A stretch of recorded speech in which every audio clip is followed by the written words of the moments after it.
ይፍም ማለት ነው። ሁል ጊዜ ሙስሊም ከክርስቲያን አንድ ስቴፕ ይቀድማል። ይሄ ቃሌ ነው። ወረበል አይታችኋል። ገና ስገባ በላናት በቃ። ከዛ ኢየሱስ ምንድን ነው ስላት ኢየሱስ ባሪያ እንደሆነ ስላት አይ ቆይ አመኛለሁ አለች። በቃል ግልጽ አገጭ ተናገረች ስላት አዎ አምላኬ ፍጡር እንደሆነ አመኛለሁ አለች። ቢላህ አለይኩም ሙስሊሞችን ለማጭበርበር የፈጠራትን አካል ባሪያ ነው ፈጣሪ ፍጡር ነው አለችውና ያሳዝናል። ለማንኛውም ክርስቲያን ወገኖቻችን እየተበላበት እንትን ነው አይሳካላችሁም ለማለት ተቀጥሉ ኢንሻአላህ። ጃ እያወራ ነበረ። ጃ ቀጥል። ሰላም አለይኩም። ሰላም አለይኩም። ወአለይኩም ሰላም ወራህመቱላህ። አዎ ትሰማለህ? ትሰማለህ? እሰማለሁ። አዎ ትሰማለህ? እሺ ምንድነው አንድ እንድናስተውል የፈለኩት ነገር አስቡት። እቺ ልጅ ከእግዚአብሔር ይልቅ ለእፎይ ባሪያ ሆነች። ለእፎይ ማጎብደድን ፈለገች። የምር ማለት ነው የምላችሁ ላይክ ለአምላኳ ከመታመን ይልቅ እኛን ለማብሸቅ እኛም በማብሸቅ ውስጥ ይሄ ለምታከው ኢጎ ባሪያ ሆነች። አይገርማችሁም? ለዚህ ኢጎዋ ታዛዥ ሆነች። አምላኳን ገዳ ማለት ነው። ወላሂ ላይክ አሁን አንቺ የምታመልኪው አምላክ ጎሽ እንኳን እንዲያደረግሽ አንቺ እኮ እኔም ደስ የተሰኘውብሽ ነፍሴ የመረጥሽ ምርጧ ፍጥረቴ ነሽ ምርጧ ልጄ ነሽ ይልሻል። የምር ሃይማኖትሽ እንዲህ ነው የሚያስተምርሽ ማለት ምን አነሳሳሽ? የምር ማለት ነው ወላሂ ነው የምላችሁ ማለት ነው። በቃ እኛም ይሄ ነገር ስለሰለቸን ነው ትተን ይወጣ ነው ማለት አሁን አንቺ ላይክ ከቡና ቤት ነው የመጣሽው፣ ከፑል ቤት ነው የመጣሽው፣ ከቁማር ቤት ነው የመጣሽው፣ ከምንድን ነው የመጣሽው? ወይ ከድድ ማስጫ ላይ ነው ከምን ቦታ ነው የመጣሽው? አንቺ አሁን አላሳፈረሽም? በቃ ከቤተ ክርስቲያን የሆነ ሃይማኖትን ወክለሽ መጥተሽ እንደዚህ አይነት በቃ ወንበዴ እንኳን የማይሰራው በጣም የወረደ ሰው እንኳን የማይሰራውን ስራ ስትሰሪ አያሳዝንም? እዚህ ሲዘው አንቺ ወደ ክርስትና እኛን የምትጠሪበት መንገድ ይሄ ነው። አንቺ አምላክሽን የምታስደስችበት አምልኮ መስዋዕት የምታቀርብበት መንገድ ይሄ ነው። አንቺ ሌሎች ስለ አምላክ አልገባንም ብለው በየሰፈር ውስጥ ከቤተ ክርስቲያን ርቀው ያሉ ሰዎች ካሉት ሰዎች የተሻልኩ ነኝ ብለሽ አስበሽ ቤተ ክርስቲያን ሄደሽ ተምረሽ ቤተ ክርስቲያን ያስተማርሽ ይሄ ነው። መጽሐፍ ቅዱስ የሰበከሽ ይሄ ነው።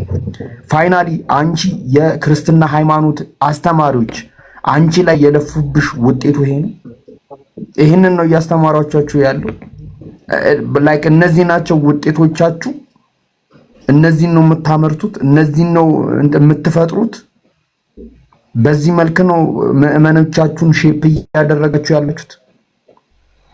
ማለት ቁማር ነው የጀመራችሁት። አንቺ ማለት እንዴት ነው ሰው ግን እንዴት ነው ከአምላኩ ጋር ያለውን ግንኙነት እንደዚህ የሚያደርግ ሰው?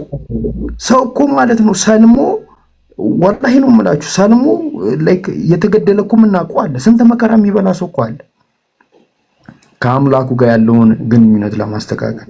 እንዴት እንዲህ መውረድ እንዴት ጭንቅላትሽ ቻለ?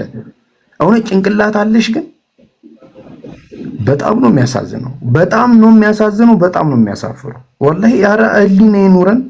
እውነት ይሄ እኮ ማለት በቃ ለአንቺ እኮ ማለት ይሄ እንትን የሚባል ግጥም የሚገጠመው እኮ ለአንቺ ነው። አቤቱ ከእንስሳት ታሳነሰን የሚባለው ግጥም ያረ ለአንቺ ዜማ የሚያስፈልጋል። ያረ የሆነ መጽሐፍ ምናምን በ3 ምዕራፍ የተከፋፈለ ሰፊ መጽሐፍ አቤቱ ከእንስሳት አታሳነሰን የሚል የጸሎት መጽሐፍ ራሱ ለአንቺ መዘጋጀት አለበት። የምር ማለት ነው። እንዲህ አንቺ እንስሶች ይኮሩብሻል። አይዶን ምን አይነት የሞራል ዝቅጠት ውስጥ ሆነሽ እንደዚህ እንዳደረግሽ ያልገባኝም። በጣም ነው የሚያሳዝነው። በጣም ነው የሚያሳፍረው ማለት ነው። ግን ይሄ በጣም ትንሹ ነው። እስልምናን ለማጥላላት፣ እስልምናን ለመክፋት፣ እስልምና ላይ ሌላ ነገር እንትን ለማለት ያደረጉት ትንሽ ነገር ከዚህ በላይ ትልቅ ነገር ተደርጓል። ግን ሀቅ ነው። እየመረረሽ ትውጪዋለሽ። እስልምና ዝቅ ብሎ አያውቅም። አሁንም ከፍ ይላል። በከፍታው ውስጥ እኛ የተጠመድን ላይክ ከጥቂቶቹ ከብዙ አሳዎች ውስጥ አንዶቹ ነን። ገባሽ አይደል? ግን እናንተ ላይ አላህ ሙርሲ ይዝባችሁ ከናንተ መሃል እናንተን የነበሩ ሰዎችን አስነስቶ የዲኑ ዘበኛ ያረጋቸዋል፣ የዲኑ ጠበቃ ያረጋቸዋል። ይሄ ነው ልዩነታችን። እና ቢያንስ ለህሊናችሁ ታመኑ፣ ለአምላካችሁ ታመኑ። የምሬን ነው የምላችሁ ማለት እና በጣም ነው የሚያሳዝነው። ይሄው ትኩረት መስጣት ይሄ በቃት ይመስለኛል። እኛ ወደ ፕሮግራማችን እንቀጥል። ሀጂ ኢብራሂም እሺ ጀዛከላ ኸይር። ጃ እንዲህ እናድርግ በቃ ጋይስ ህይወት አለሽ። በቃ አሁን ወደ ክርስቲያኖች እንሄድና ተራ በተራ ሁላችንም እናስተናግዳለን። ክርስቲያኖች ህይወት ወደዚህ ተመለሽ አለሽ። ቤቱ እንዳይዘጋ ጋይስ፣ 1 ሚሊዮን እንኳን አልገባም እስካሁን ቤቱ እንዳይዘጋ። እሺ ታብታብ አድርጉ። ህይወት አለሽ። ላስወርደሽ ነው ከሌለሽ ሰው ልናስገባ ነው። ኡስታዝ አቡኪ ካለ ከታች ላክሽ አስገባሃለሁ። ህይወት እሺ፣ ህይወት የለችም እናወርዳት በቃ። እሺ ሌላ ክርስቲያን ካለ ላኩ። ክርስቲያኖች ካላችሁ ክርስቲያን ብቻ ማለት ነው። ክርስቲያን ብቻ ክርስቲያን። ኦኬ ክርስቲያን ካለ መግባት ትችላላችሁ። አስገቡ። እሺ ያጀማ ክርስቲያኖች ካሉ። አዎ በጣም የሚገርማችሁ ብዙ ቶፒኮችን ማንሳት እንችላለን። ኢምሩ ምን እናንሳ? ሳላ የሆነ ነገር በሉ እስቲ። ምን ላይ እንቀጥል? ምን እናርጋ? በምን መንገድ እንሂድ? ክርስቲያኖችን አስገብተን አዎ የሆነ ርዕስ እንያዝ። እሺ ርዕሱ ስለ መጽሐፍ ቅዱስ ይሁን። አዎ ለምን እንትን አይሆንም? አልተነሳም ሰሞኑን። ይሄ መጽሐፍ ቅዱስ አሪፍ ነው። ይሄ ግጭት ምናምን ለምን እሱ ለምን አናደርግም? ኢምሩ እንዴት ትላለህ? ሳላ እንዴት ትላላችሁ? ለምን አንበረዘው ወይ እንትን እስልምና ላይ ጥያቄ ጠይቁ። የፈለጉትን ጥያቄ እንደዛ ይሻላል። ኦኬ እሺ፣ እንዴት ይሻላል? እስቲ ምን ትላላችሁ ያ ጀማ? ወልደ ጠይቁ ተጠይቁ ይሁንና ያ ወልደ ገብቷል ይጠይቅ ከዛኛ ጠይቀዋለን። ያ ጀማ ሁላችሁም አንድ እዚህ ጋር ማስታወቂያ ልናገር። ዛሬ ፕሮግራማችን እዚህ ቤት ነው። በደንብ አድርጋችሁ ፎሎ አድርጉ። የኢብራ አካውንት ሁለተኛ አካውንቱ ነው። ስለዚህ ሰው በደራሚ ፕሮግራም የሚሆነው እሺ ጠይቁ ተጠይቁ የሚል ፕሮግራም አለ። እሺ ቀጥሉ ያ ጀማ። ክርስቲያኖች ክርስቲያን ብቻ እሺ፣ ሙስሊም እንዳታስገቡ። ሙስሊም ከመጣም ያው ሳላህ አለ። ከዛ በተረፈ እንደዛ አይደለም። እሺ ክርስቲያን ብቻ አንዱ ቦታ ለክርስቲያኖች ጥያቄ ያላችሁ ብቻ። ጥያቄ ያለው ክርስቲያን ጥያቄ ያላችሁ ክርስቲያኖች ጥያቄ ጨረሳችሁ ነው? ክርስቲያኖች ሞዴሬተሮች አላችሁ? ሞዴሬተር እስቲ ሞዴሬተር ያላችሁ ክርስቲያን አስገቡ። እሺ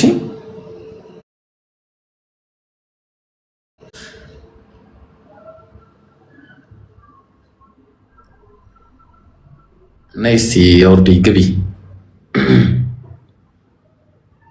ኦኬ ክርስቲያኖች ጥያቄ ጨርሰዋል መሰለኝ፣ ወይ ማጥቃት እንጀምር መሰለኝ እንጂ እኛ ክርስቲያን ያልነው ጋይስ። ሙስሊሞች አትላቁ እስቲ። ሙስሊሞች አንዴ ዲክላይን አድርጉ ሁላችሁም። ክርስቲያን ብቻ ነው የፈለግነው። ያ ሰላም እስቲ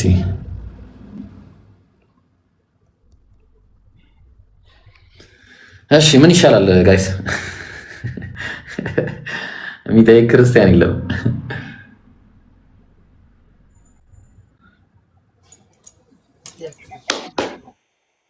እሺ ኦጋድ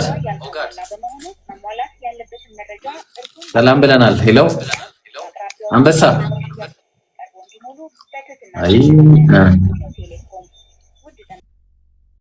አይ ኢትዮ ቴሌኮም ምንድን ነው የሚሻለው? እሺ ጥያቄ ዝም ብለን እናስተናግድ ወይስ እንዴት እናድርግ? በምን አይነት መልኩ እንምራው?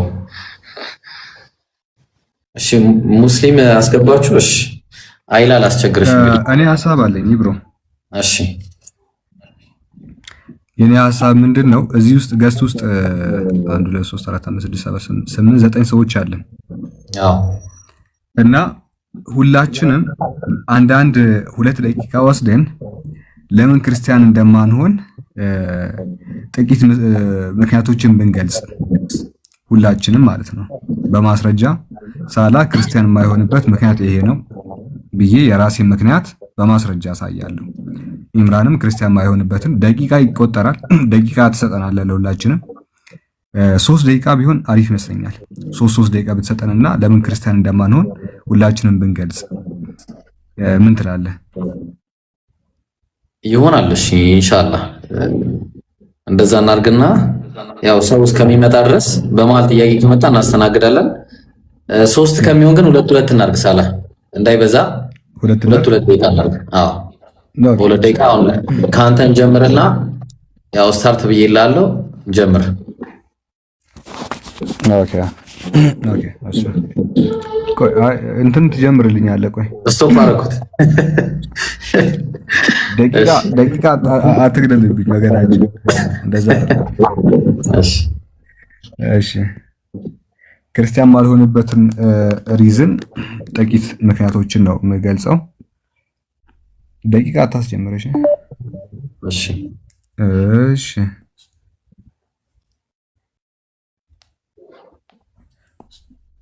እናጠፋለን ብላክ ቦርዳችንን።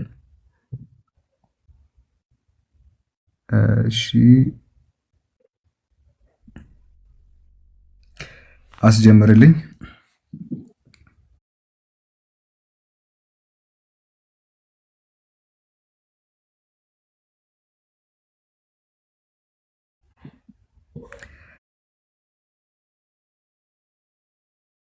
እሺ ቢስሚላህ ሰላም አለይኩም። ምክንያቶችን አስቀምጥላችኋለሁ። የመጀመሪያው ምንድነው? በክርስትና ብዙ አማልክት ይመለካሉ። ማለትም ትሪኒቲ የሚባል አስተምሮ አላቸው። ስላሴ ይባላል። ይሄም አስተምሮ ምንድነው? አምላክ በስም በግብር በአካላት 3 ናቸው ተብሎ ይታመናል። 3 የተለያዩ አካላት ማለትም አብ፣ ከዛ ወልድ፣ ከዛ ደግሞ መንፈስ ቅዱስ ተብለው 3 የተለያዩ አካላት ይመለካሉ። ክርስቲያን ስትሆኑ ለአብ የተለየ አምልኮ ታቀርባላችሁ፣ ወልድንም ታመልካላችሁ፣ መንፈስ ቅዱስንም ደግሞ ታመልካላችሁ። እሱ ብቻ ደግሞ አይደለም።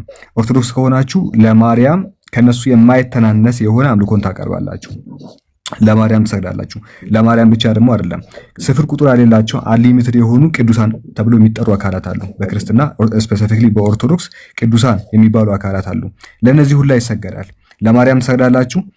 በተመሳሳይ መልኩ ደግሞ ለመንፈስ ቅዱስም ለወልድም ለአብም ትሰግዳላችሁ። ስለዚህ ክርስቲያን ስትሆኑ ንጹህ የሆነውን አንድ አምላክን ማምለክ አትችሉም። ልክ በእስልምና አሁን ስግደታችን፣ ሞታችን፣ ህይወታችን ለአላህ Subhanahu Wa Ta'ala ብቻና ብቻ ነው።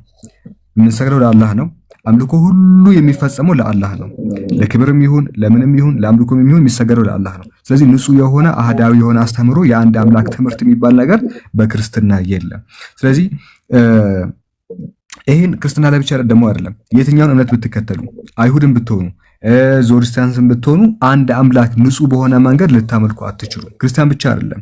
ሌላ ቦታን ብትሄዱ ወይ በአካል 2 ነው ይላሉ፣ ወይ በአካል 3 ነው ይላሉ፣ ወይ በዚህ 3 ነው፣ ወይ በዚህ ተገንጥሎ፣ ወይ በዚህ ወጥቶ ይላሉ እንጂ እንደ እስልምና ዋን እንደ ኦንሊ አንድና ብቸኛ የሆነ መለኮት አለ ብለው የትኛውን በዚህ ዓለም ላይ ያለ እምነት አያምንም። በዚህ ደረጃ ለአምላክ ጥርት ባለ መንገድ አምልኮ የሚፈጽመውና አምላክን በብቸኝነት የሚያመልከው እስልምና ብቻ ነው። እሺ ጀዛከላ። ሎስትን ያወረዳችሁት ካላችሁ መልሱት። ጄክ ነው። እሺ ሎስት የሚለው አካውንት ጄክ ነው። እሺ ጀዛከላ ኸይር ሳላህ አላህ ይቀበለ። ስለዚህ አንድ አምላክ አስተምህሮ ስላለ ነው እንግዲህ እስልምናን የተቀበለበት ትልቁ ምክንያት። ጀዛከላ ኸይር። እንግዲህ እንዳያችሁት ነው። እሺ ማሂር ቀጥል። ማሂር አለ ትልቁ ላይ ነው፣ መቀጠል ትችላለህ። አንተ አቀርም እንዴ? አይ እኔ ሁላችሁንም ላደርስ። እሺ ቆይ እንዳታስጀምረው። በጣም ብዙ ናቸው እንትን ማንሆንበት ምክንያቶች፣ ግን አንዴ ጃቢር ደቂቃ የሆነ ሰው እያጭበረበረኝ ነው። እኔ ጀምርላለሁ፣ ችግር የለውም። ስራው ነው እሱ። ቶሎ በል።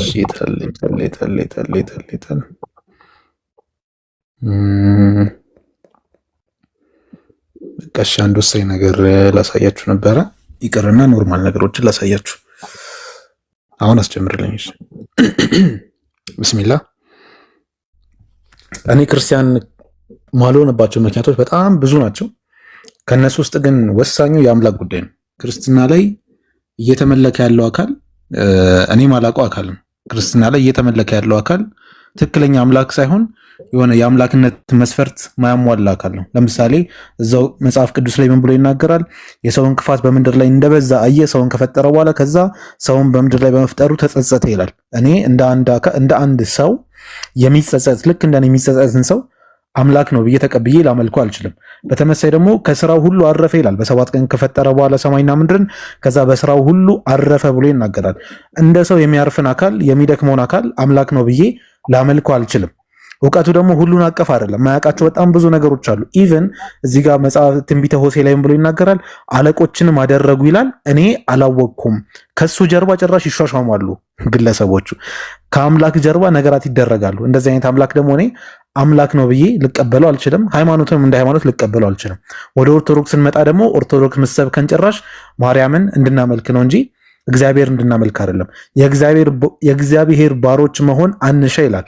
የእግዚአብሔርን ባሮች መሆን አትፈልጉ። ስለዚህ የሆነ ይቀጥልና የእናታችን የማርያም ባሮች ለመሆን ፈጽመን እንቀዳደም ይላል። ስለዚህ ኦርቶዶክስ ምሰብከን ጭራሽ የማርያም ባሪያ እንሆን ነው። ክርስትና ላይ ያለውን አምላክ ስንመለከተው ደግሞ ክርስትና ያለው አምላክ የሚጸጸት አካል ነው። እንዲሁም ደግሞ የሚያርፍ አካል ነው፣ የሚደክመው አካል ማለት ነው። እንዲሁም ደግሞ እሱ ሳያውቅ ነገራት ከጀርባው የሚደረጉባቸው አምላክ ነው። እነዚህና በጣም ብዙ ምክንያቶችን ዘርዝረን ክርስትና ላይ የምናገኘው አምላክ የአምላክ ባህሪ የተሰጠው አምላክ ጭራሽ መለኮትን የማያሟላ ነው። አንድ አካል ነው፣ በቃ አንድ የሆነ መንፈሳዊ አካል ማናውቀው ስክሪፕትድ የሆነ ማለት ነው። በዚህ ምክንያት እኔ ክርስትና ልቀበለው አልችልም። ጀዛከላ ኸይር። እሺ አላህ ይቀበልህ። እሺ ለጊዜው ፍጥነት ሲባል ኡስታዝ ሙአዝ አለ 2 ደቂቃ አነስተህ አለው። እሺ ደቂቃ ላስጀምር መቀጠል እችላለሁ?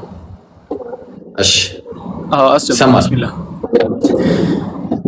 ቢስሚላህ ራህማን ራሂም አልሐምዱሊላህ ወሰላቱ ወሰላሙ ዐላ ረሱሊላህ ሰለላሁ ዐለይሂ ወሰለም። በመጀመሪያ ደረጃ እኔ ኢስላምን እንደ ትክክለኛ ሃይማኖት አድርጌ ልከተል የቻልኩበት ምክንያት አልሐምዱሊላህ ኢስላምን በተወሰነ ደረጃ አውቄያለሁ ብዬ ነው የማስበው። ባወቅኩበት ነገር ውስጥ ደግሞ አላህ ሱብሓነሁ ወተዓላ ሙሉና ምንም አይነት እርዳታ የማያስፈልገው ምንም አይነት ነገር የማያስፈልገው ሙሉ የሆነ ራሱን መቻል ብቻ ሳይሆን ሌሎችንም ዓለምን ሁላ ያቆመ ብቸኛ አምላክ መሆኑን ተረድቻለሁ። ሁለተኛ ነገር ደግሞ ወንድሞቼ የጠቀሱት ነው። ነቢያቶች በአጠቃላይ የተላኩት በአጠቃላይ ያስተማሩት አምላክ አንድ መሆኑን ነው። አንድ ብለው እነሱ ያስተማሩትን አስተምህሮት ግን ብዙ ሰዎች አመሰቃቅለውታል። አንዳንድ ነገር ጨምሮበታል፣ የቀነሰበታል።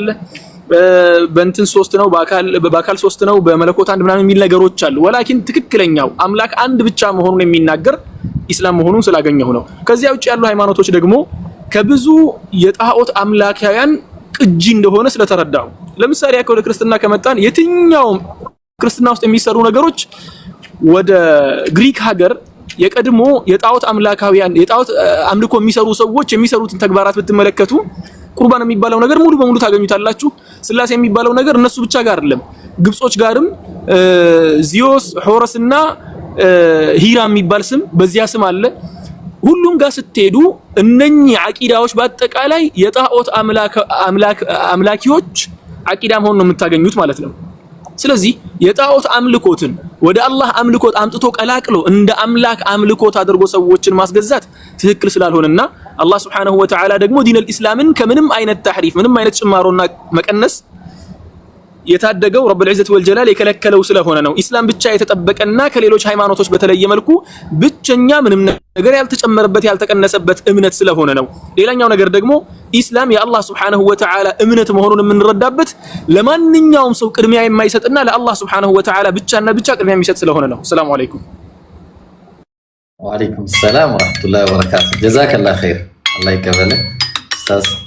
እሺ ኢምሩ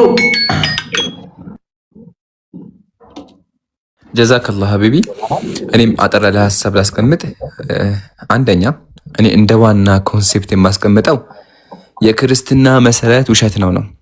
በክርስትና መሰረታቸው እንደምናውቀው ክርስቶሎጂና መጽሐፍ ቅዱስ ነው ዋና በሚል መያዝ ብዙ አሉ። አክቹዋሊ እነዚህ ሁለቱ መሰላቸው። ወደ ክርስቶስ ስንመጣ ክርስትና ከእግዚአብሔር ውጭ አንድ ወንድ ልጅ እንዲመለክ ያዛል። አምላክ ከደነገገው ውጭ ወንድ ልጅ እንዲመለክ ይፈቅዳልም ያስመልካል። ጤነኛ ሰው ደግሞ አእምሮ ያለው ሰው ደግሞ ካላበደ በስተቀር ወንድ ልጅ አያመልክም። የሉቃስ ወንጌል ምንድነው የሚለው? እነሆ ትጸንሻለች ወንድ ልጅም ትወልጃለች። ማርያም የወለደችው ወንድ ልጅ ነው። ያን ወንድ ልጅ አያመልከውም። አንደኛ። ሁለተኛ መጽሐፍ ቅዱስ ነው። መጽሐፍ ቅዱስ ላይ ስንመጣ ኦርቶዶክሳውያን 93 መጽሐፍ አላቸው። ካቶሊኮች 70 ምናምን አላቸው። ጴንጤ 66 አለው። የትኛው ነው የአምላክ ቃል? የኦርቶዶክስ ወይስ የጴንጤ? አንደኛ። የጴንጤ ደግሞ ከሆነ የኦርቶዶክስ ደግሞ ከሆነ እዛ ላይ እንኳን ስንመጣ እነዛ መጽሐፍ ጸሐፊያቸው አይታወቅም። በውስጣቸው በጣም ብዙ መጥፎ ነገሮች ይዘዋል። ትውልድን የሚበክሉ፣ ትውልድን የሚያበላሹ፣ ኢቭን አምላክን የሚሳደቡ ላይክ ዘፍጥረት ምዕራፍ 5 ምንድን ነው የሚለው? እግዚአብሔር የሰው ልጆች የሰሩትን ከተማ ለማየት ወረደ። እግዚአብሔር ለማየት ግዴታ መውረድ አለበት ይላል። ተጨማሪ ደግሞ እግዚአብሔር እየበረረ ይመጣል ይላል። ይሄ ደግሞ ግልጽ የሆነ አምላክን መሳደብ ስለሆነ መጽሐፉን ትክክለኛ መጽሐፍ አድርጌ እምነቱን ትክክለኛ እምነት አድርጌ አልቀበለውም። ኦኬ ይሄ ነው። ኢንሻአላህ ቀጥሉ እና ጀማ ቪዲዮ ላይ ያለው ቪዲዮን ኮፒ ሊንክ አድርጉ።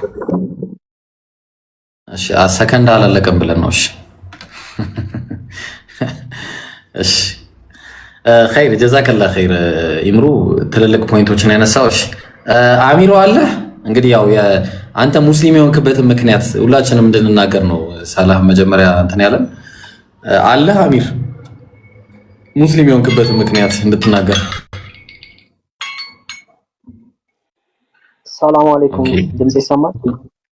ወአለይኩም ሰላም ወራህመቱላሂ ወበረካቱ። እንዴት ናችሁ? ያው ሁላችንም ልዘይራችሁ ብዬ ነው።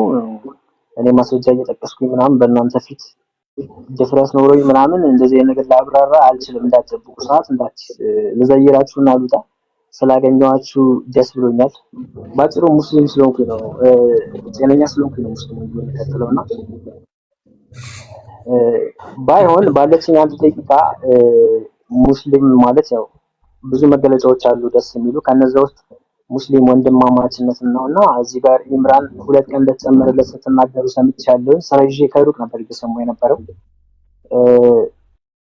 ሶሻል ሚዲያ ላይ በተደጋጋሚ የሚለቀቁ ነገሮች ያ ቲክቶክም ሆነ ሌላ ሶሻል ሚዲያ እንትኖች ሲደጋገምበት እንደ ትሬንድ ነው የሚይዘው፣ ቫይራል የማውጣት እድሉ አለውና ስለ ኢምራን ቪዲዮ ሰራችሁ ወንድነቶች ደግማችሁ 1-2 ሰሩና ዛሬና ነገ ኢንሻአላህ ነገ ሲነጋ ኢንሻአላህ 1 ቢሊዮን ገብቶ የሱ ደስታ የኛም ደስታ ነው። ተባብረን 1 ሚሊዮን እናስገባዋለን። ከዛ በኋላ ደግሞ ሌላ ወንድሞች ይቀጥላሉ። ስላገኘኋችሁ ደስ ብሎኛል። በጣም ነው ማከብራችሁ። ሌላ ነገር ግን በእናንተ ፊት በሞራል ማስረጃ እየጠቀስኩኝ ማውራት አልችልም። ኢንሻአላህ ሌላ ጊዜ ጀዛከላህ ኸይር። እሺ አላህ ይቀበለ፣ አላህ ይጠብቀ። እሺ ጃ አለ ቀድሜ ላስጀምርብህ። እሺ አሁን ጃ ወአለይኩም ሰላም ወራህመቱላሂ ወበረካቱ። ሰላም አለይኩም። እሰማለሁ? ኧረ ትሰማለህ? እሺ ሰላም አለይኩም ወራህመቱላሂ ወበረካቱ ብያለሁ። ያ ጀማ እኔ ክርስቲያን የማልሆንበት ምክንያቴ በጣም ብዙ ነው። ምናልባት ደቂቃ ይበቃ ይሆናል፣ ግን ማስታወስ ያለባችሁ ነገር እኔ የገባኝ ስለ ህይወት ለተፈጠርኩበት ዓላማ መዋል እፈልጋለሁ። ለዛ ነው ክርስቲያን የማልሆነው። አምላኬ ለፈጠረኝ ዓላማ መዋል እፈልጋለሁ። ሁለተኛውና ትልቁ ነገር ደግሞ ሰይጣን ዓለም ላይ ለሚሰራው ስራ ባሪያ መሆን አልፈልግም። ስለዚህ ክርስቲያን አልሆንኩም። ይሄን ነገር አስምሩበት። በጣም ማለት ቁጡ ነኝ። ፈጣሪን ለመገዛት ያለኝ ፍላጎት ቁጡ ነኝ። ታዲያ እኛ ሰይጣንን እንድንገዛ የሆኑ ሰዎች ሰብስበው ይሄ መርዝን በሚያምር ብልቃጥ ሊያጠጡ ለመኮር ሰዎች እኔ ባሪያ መሆን ስለማልፈልግ ነው ክርስቲያን በፍጹም ማለት ሰዎች ቁጭ ብለው በሚያምር ሁኔታ በማይገባ መልኩ ሰዎችን ሊያሳብድ እርስ በርስ ያጨቃጭቅ በማይገባ መልኩ የሰጡን ኪኒን ነው ክርስትና ሃይማኖት። ክርስትና ሃይማኖት ማለት የዓለማቱን ጌታ ከየትኛው ምድራዊ ኃይል በላይ የሚቃወም ትልቁ መጥፎ መሳሪያ ነው። በዚህ ነው ክርስቲያን ያልሆንኩት። ክርስቲያን ያልሆንኩት ለዚህ ሁሉ ለአምላክ መገዛት እፈልጋለሁ። ለፈጠርኩበት ዓላማ መዋል እፈልጋለሁ። ዛሲት እና በብዙ ማጣት ውስጥ ማግኘታችንን ሁሉ አስበን እስቲል ነው ሰልመን እስልምና ላይ የቆየ ነው። በዱንያ የምናገኛቸው ነገሮች በአኺራ ከምናገኛቸው ነገሮች ኦብቪየስሊ አይበልጡ እና ሁላችሁም ተነሱ ለተፈጠራችሁበት ዓላማ ለመዋል እና ለተፈጠራችሁበት ዓላማ የምትሉበት መንገድና ቦታ ደግሞ ዲነል ኢስላም ብቻ ነው። ኢንሻአላህ። እሺ ማሂር አለ ጀዛከላ ኸይር ጃ። እሺ ማሂር አለ አለው ሐቢቢ። እሺ ቀጥል። ኦኬ ክርስቲያን ማልሆንበት የመጀመሪያውና ትልቁ ምክንያት ፍጡር ላለማምለክ ነው። ለአምላኩ ባሪያ የሆነን ፍጡር አላመልክም ነው። ኢየሱስ ክርስቶስ ሲናገር መጽሐፈ ምሳሌ ምዕራፍ 8 ቁጥር 22 ላይ ፈጠረን እግዚእ መቅድመ ተግባሩ ከቀድሞ ስራ አስቀድሞ አምላክ የፈጠረኝ ይላል። አምላኩ የፈጠረው ለአምላኩ ባሪያ የሆነን ፍጡር አላመልክም። ፍጡር ፈጣሪ ሊሆን አይችልም ነው። ፍጡር ፈጣሪ ሊሆን አይችልም። የመጀመሪያው ነገር ይሄ ነው። ሌላኛው ነገር ደግሞ ይሄ የሚመለከው አካል ለራሱ ኢየሱስ ክርስቶስ የተባለው ከአምላክ ህልውናን ከአምላክ የሚያገኝ መሆን ነው። አምላክ ህይወት የሰጠው መሆን ነው። አምላክ ህይወት ሰጥቶታል። ዮሐንስ ወንጌል ምዕራፍ 5 ቁጥር 26 ላይ አብ በራሱ ህይወት እንዳለው ደግሞ ለወልድ በራሱ ህይወት እንዲኖረው ሰጥቷል። ከአምላክ ህይወት የሚቀበልን ከአምላክ መኖርን የሚፈልግን አካል አላመልክም። የመጀመሪያው ነገር። ሶስተኛው ነገር ደግሞ ይሄ የሚመለከው አካል በክርስትና ያለው አካል ለአምላክ ባሪያ ነው። ለአምላክ ባሪያ ነው። አምላኩ ጉልበቱ ሆኖታል። እኩነ ገብረ ዘፈጠረኒ በውስተ ከርሰ የባሪያ ሆነው ዘንድ አምላኬ በእናቴ ማህፀን ፈጠረኝ ይላል። በእናቱ ማህፀን የተፈጠረን ሉቃስ ወንጌል እንደሚነግረን ብልቱ የተገረዘን ወንድ ልጅን አናመልክም። ይሄን ነገር ላለማድረግ ክርስቲያን አልሆነም በፍጹም።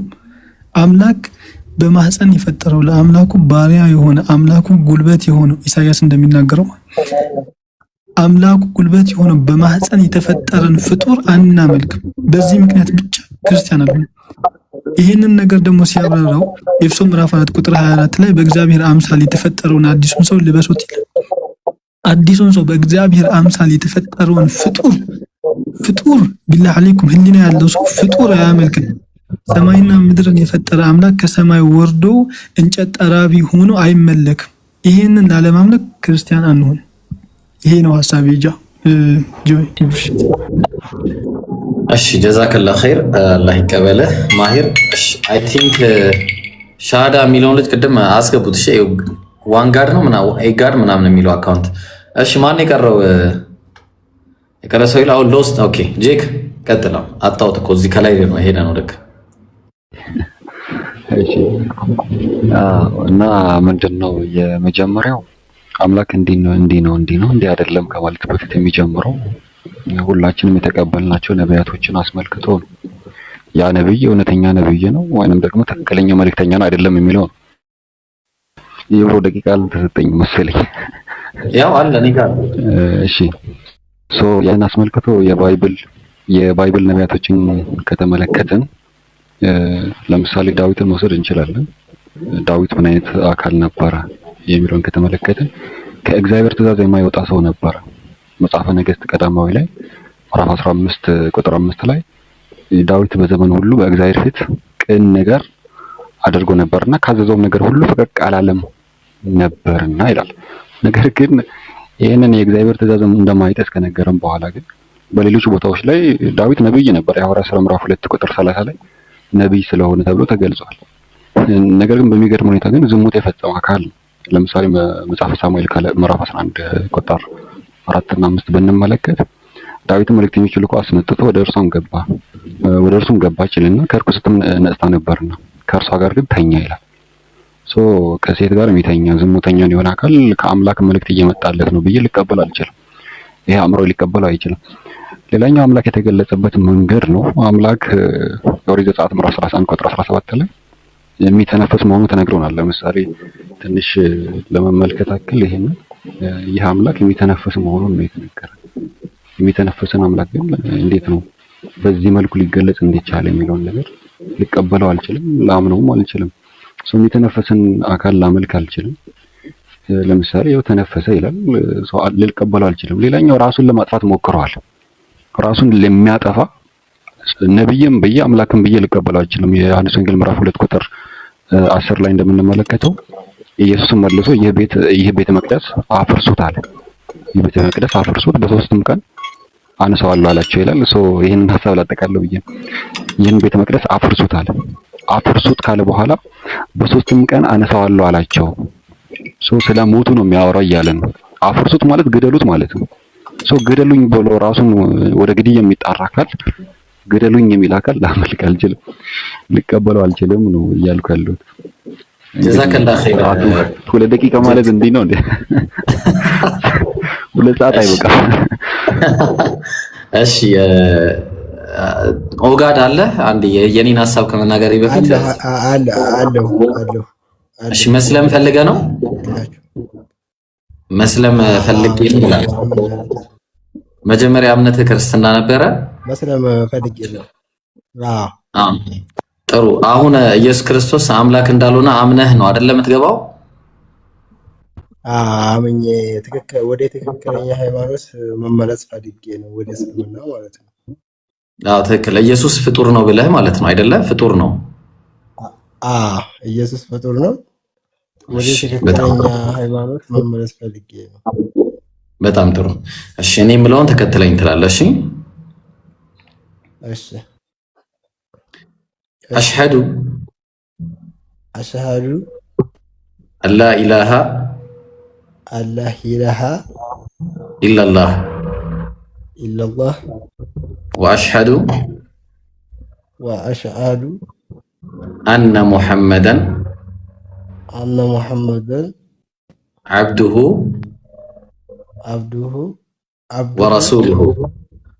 ወረሱሉሁ ከአላህ በቀር በእውነት የሚመለክ አምላክ እንደሌለ በልቤ አምኜ በአፌ እመሰክራለሁ። ነብዩ ሙሐመድን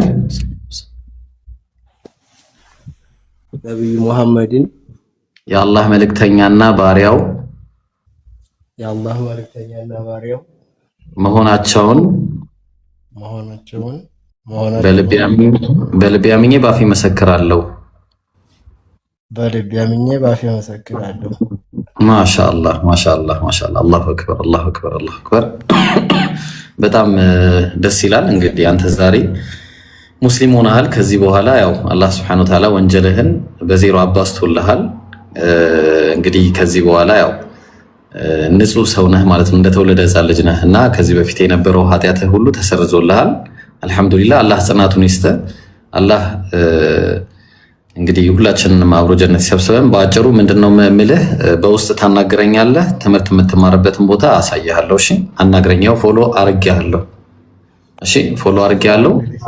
ቤተሰብ በቃ እንግዲህ ያንኛውን የፊቱን አካውንት አጥፍቻለሁኝ። ወደዚህ አካውንት ፎሎ አርጉልኝ። በቃ ያንኛውን የድሮውን ተላልፈው ማለት ነው። አዲስ ከፍቼ ችግር የለውም። አናግረኝ በውስጥ እሺ። አሁን ኡስታዝ አቡበከርን ላስገባው ስለሆነ ታናግረኛለህ በውስጥ እሺ። መልካም ጊዜ። እሺ የኔ ተራ ነው መሰለኝ። 2 ደቂቃ ማን ነው የሚቀይር? ጨነቀ አራጂክ። እሺ ያው ኢምሩ ፎሎ 1 ሚሊዮን መግባት ስላለበት እሱን ፎሎ እያደረጋችሁ እሺ፣ እያስደረጋችሁም እሺ። 2 ደቂቃ ነው እንደኔ የተሰጠኝ። ያው ቢስሚላህ ምንድነው በአጭሩ እኔ ያልሆንኩበት ምክንያት እኔ የሰው ወንጀል አልሸከምም። በቃ እኔ ክርስቲያን የማልሆንበት ምክንያት አላህ ቁርአን ላይ ምን አለ? ወላ ተዚሩ ዋዚረቱን ዊዝራ ኡኽራ፣ አንደኛዋ የሌላኛውን ኃጢአት አትሸከምም ብሏል። አዳምና ሔዋን ባጠፉት ጥፋት እኔ ምንም የምጠየቅበት ነገር የለም። አሁን ትልቁ ችግር እዚህ ጋር ነው። አሁን መሰረቱ ምክንያቱም ክርስትና የሚወድቀው ስቅለት ከሌለ ክርስትናችን ዜሮ ነው ብሏል ጳውሎስ ሲናገር ማለት ነው። አሁን ስቅለት የሚመጣው ራሱ በዚህ ምክንያት ነው። ስለዚህ እኔ ምንም አይነት ድቀተ ባህሪ ከአዳምና ሔዋን የወሰድኩት ድቀተ ባህሪ የለኝም። በነፃ ምርጫዬ ነው የምኖረው። ነፃ ምርጫዬን ደግሞ በራሴ ፍላጎት ነው የምሰራው። ስለዚህ አዳም የሰራውን ነገር እኔ ምንም የሚያገባኝ ነገር የለም።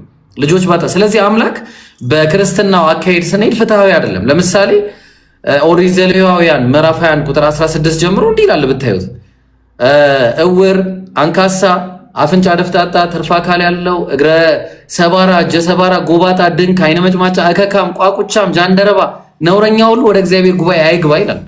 ሰው እንደዚህ አይነት አምላክ እንዴት ነው ማመልከው? ነኝ ብልቱ የተቀጠቀጠ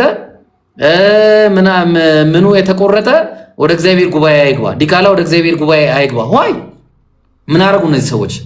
ምን አረጉ? ፍትህ የለም። ስለዚህ ፍትህ የሌለበት አላህ ቁርአን ላይ ምን ይላል? አንዲትም ነፍስ ያለ ምክንያት አትበደልም ብሏል። በቃ ማን ነው ያ? በምንም አይነት ሁኔታ አትበደልም ነፍስ የተባለች ሁሉ። ስለዚህ እኔ እንዴት ፍትህ የሌለበት ምን ያደርግልኛል? ፍትህ የሌለው አምላክ ፍትሃዊ ካልሆነ ምንድነው ጥቅሙ ነው በቃ። ስለዚህ ኢየሱስ መጥቶ ሲጀመር ኢየሱስ ሰው ነው። ሰው ደግሞ አዳምና ሔዋንን ከሆነ መገደል የነበረባቸው እነሱ ናቸው መገደል ያለባቸው። ስለዚህ አሁን እዚህ ጋር መጥቶ ኢየሱስ የሚገደልበት ምንም አይነት ምክንያት የለም። ስለዚህ የማይሆን ነገር ነው፣ አያስኬድም፣ ሎጂክ አይቀበለውም፣ አእምሮ እሺ አይልም። ይሄንን ነገር ገብቷችኋል? አእምሮ እሺ አይለውም። በቃ ይሄንን ይመስላል። እኔም ጨርሻለሁ ማለት ነው። ኦኬ አሁን በምን እናስቀጥለው ጋይስ? አንዳንድ የእግዚአብሔር ባህሪያት ላይ እና የነቢያት ባህሪያት ላይ ወሳኝ ነገር ስለተነሳ አለዛ ስቅለት ላይ አንዳንድ ነገሮች እናውራ። ያው ሰሞኑን ቀኑ የኢምሩ ስለሆነ ኢምሩ ለአንተ ምርጫ ልስጥህና ምረጥና ከነዚህ ውስጥ አንደኛውን እናርገሽ ኢንሻአላህ። ኢንሻአላህ ቀጥሉ። ግን ኢብሮ ያው የእግዚአብሔር ባህሪያት ወሳኝ ስለሆኑ ያው ከነቢያቱ ጋር አያይዘን መጀመሪያ እግዚአብሔርን ከዛ ነቢያቶቹ ጋር አያይዘ ብታቀርበው ገራሚ ይመስለኛል። ኢንሻአላህ ቀጥሉ።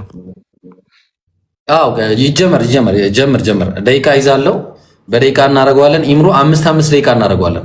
ወይ ካልበቃም እንጨምር 6 ደቂቃ ከሆነም እንዴት ትላላችሁ?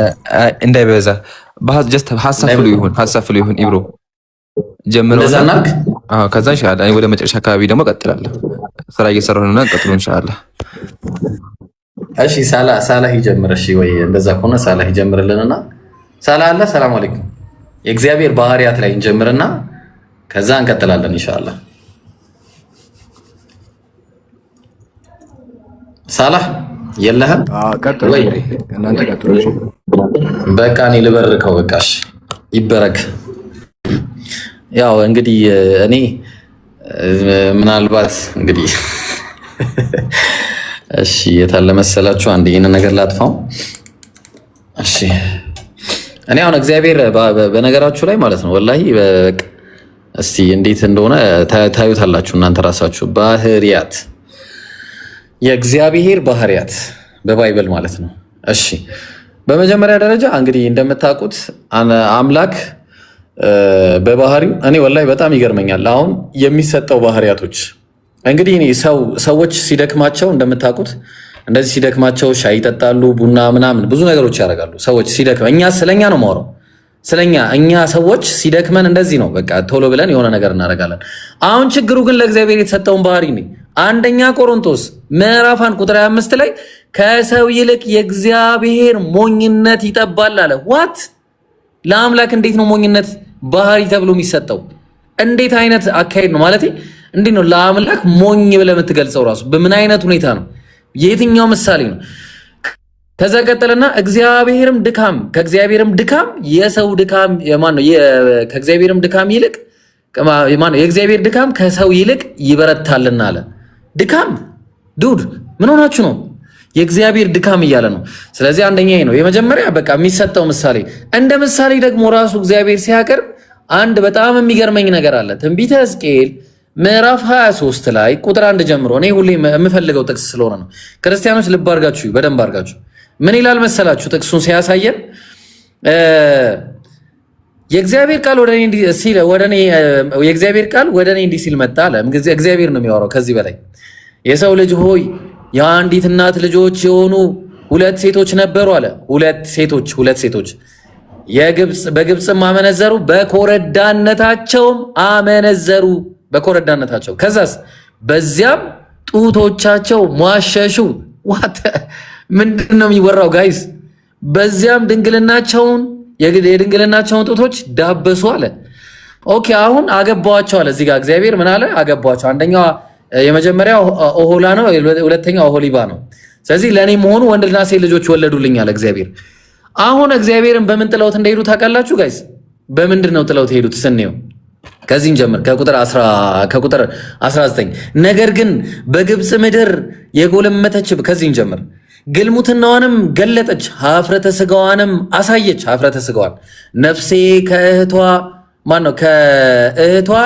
እሺ እንዴት ሊው አሁን መጽሐፍ አስነበባችሁኝ እዚህ ጋር ከእህቷ ተለየች አለ። እንዲሁ ነፍሴ ከእሷ ተለየች አለ። ነገር ግን በግብፅ ምድር የገለሞተችበትን የኮረዳነቷን ዘመን አስባ ግልሙትናዋን አበዛች። ከዛስ ብልታቸው አለ ይሄ ስጋቸው የሚለው ደብቀውት ነው። እሺ ያወጣቸው አንዳችን እናወጣላቸዋለን። ብልታቸው እንደ አህዮች ብልት ስጋ፣ ልብ አድርጉ፣ እንደ አህያ ብልታቸው እንደ አህያ፣ ዘራቸው ደግሞ ስፐርም ሴል ማለት ነው እንደ ፈረሶች ዘር የሆነ ነው አለ። እነዛ ምልምሎችም በፍቅር ተከተለቻቸው። እግዚአብሔርን የተዉበት ምክንያት እሺ፣ አሁን አንድ ጥያቄ ብቻ እናንተ እዚህ ጋር ያላችሁ ሰዎች ሁላችሁ እናንተ እውነት ይሄ መጽሐፍ የእናንተ ቢሆን ማለት ነው ይሄ መጽሐፍ የእናንተ ቢሆን ልጃችሁ መታ ወይ ደግሞ ልጃችሁ መጥቶ ማለት ነው አባዬ ወይ ደግሞ እማዬ የአህያ ብልት ምን አይነት ነው ብሎ ቢጠይቃችሁ ምንድን ነው የምመለሱለት? ላላ ብላችሁ ማለት ነው ምን አይነት ነው ብላችሁ ነው የምመለሱለት? እውነቴን ነው እኮ ይሄን እንዴት ነው የአምላክ ቃል በለ ምሳሌ ጠፋ ወይ እኮ ነው የምላችሁ። የፈረሶች ስፐርምስ እንዴት ነው የሚወጣው ብሎ ቢጠይቃችሁ እንዴት ነው የምመለሱለት?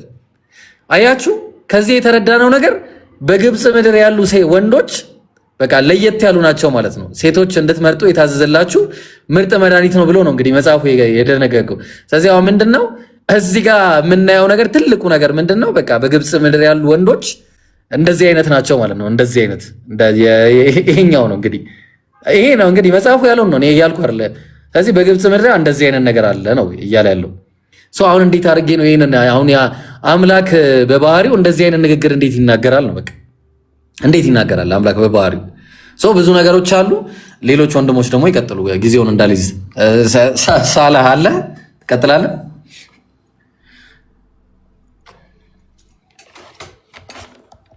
ኦኬ ልናገር ኢብሮ፣ ማሂርና ኢምራን ወንድሞች ካሉ ይቀጥሉ ነው መጨረሻ ላይ። እሺ ማሂር ወይ ኢምራን? ኢምሮ አለ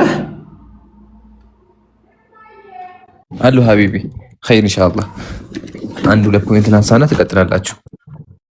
እሺ ገና ምንድነው ገና ካሜራ ሳከፍት መሳቅ ጀመርክ? ምን ነው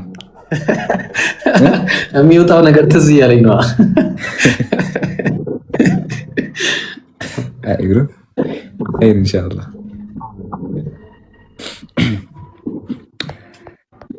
ምግብ ሲበዛ ለመጥ ቸገር እንደሚባለው ለመጥ ቸገራለሁ። ግን እንደ በጣም የሚያስቀኝና ቀለል ያለ ነገር ላቅርብላችሁ። ለሰው ሁሉ ሰው ሊረዳው የሚችለው ቀለል ያለ ነገር ላቅርብ። እሺ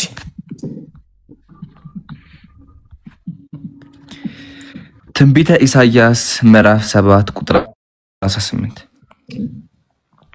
በዚያም ቀን እንዲህ ይሆናል፣ እግዚአብሔር በግብፅ ወንዝ ዳርቻ ያለውን ዝንብ፣ በአሦር አገር ያለውን ንብ በፉጨት ይጠራል ይላል። እግዚአብሔር ያፋጫል። እኔ አልችልበትም ግን ያፋጫል ይላል። በፉጨት ይጠራል ይላል። የፈለገ ምሳሌ ይሁን የፈለገ ነገር ይሁን አምላክ እንዴት ነው ያፋጫል የሚባለው? በፉጨት ይጠራል። እግዚአብሔር እንደዚህ ጀለስ ያፋጫል እየተባለ ነው ያለው። ሱብሃንአላህ አምላካቸውን እንደዛ ያሉት አምላካቸውን ቃል በቃል ያው በፉጨት ይጠራል። ትንቢተ ኢሳይያስ ምዕራፍ 7 ላይ አምላክን ምን ያክል ብንቁት ነው ያፋጫል ለማለት ድፍረቱን ያገኛችሁት? ክርስቲያኑ ወገን ነቢያቶቻችሁ የመጽሐፍ ቅዱስ ጸሐፊያን አምላክን ምን ያክል ብንቁ ነው አምላክ ያፋጫል የሚሉት? በጣም ይገርማል። ልቀጥላችሁ። እግዚአብሔር ሙዚቃ ትንቢተ ሆሴዕ ምን ይላል ተመልከቱ። ልጇ እንደተጠቀባት ድብ እገጥማቸዋለሁ፣ የልባቸውን ስብ እቀዳለሁ፣ በዚያ እንደ አንበሳ እበላቸዋለሁ ይላል እግዚአብሔር። እግዚአብሔር እደባደባለሁ እበላቸዋለሁ፣ የምድረ በዳ አውሬ ይነጣጥቃቸዋል። ያ ይናገራል አምላክ። ቆይ ራሱን ሰው ጋር እኩል ነው እንደሚያደርገው አምላክ እኮ ያለው ምን ያክል ቆይ አምላክ ምን ያክል እንትን ቢለው ሰዎችን እደበድባቸዋለሁ የሚለው እገጥማቸዋለሁ የልባቸውን ስብ እበጥሳለሁ ይላልና አምላክ እንዴት ምን ያክል ቢናቅ ነው ሰው ጋር ወርዶ የሚደባደበው? ይሄ ሁለተኛ ነው። የመጨረሻ ደግሞ የማሳያችሁ ምንድን ነው? ይሄ ቃል እንመልከት።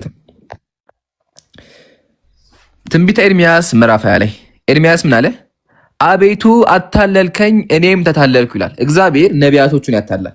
ኢቭን በጣም ግራ የሚገባኝ ጥቅስ አለ። እሱ ምንድነው? እግዚአብሔር ቃል በቃል በሰይጣን በኩል ተገልጿል። አሳያችሁማ ይሄንን ህዝቡ ማየት ስላለበት በዛ በኩል ማለት ተመልከቱ። መጽሐፍ ቅዱስ ላይ አንድ ቃል እናገኛለን። ምን የሚል ቃል? ይሄን ተመልከቱ። ይሄ አይደለም ሶሪ። እሺ የት ያስቀመጥኩት? አንዴ መጀመሪያ ክፈተውና እንቀጥላለን። ያው እዚህ ጋር መጽሐፈ ሳሙኤል ምዕራፍ 24 እንደዚህ ይላል። ደግሞም የእግዚአብሔር ቁጣ በእስራኤል ላይ ነደደ። ኮሜንት ላይ ጻፉ። የማን ቁጣ? የእግዚአብሔር ቁጣ።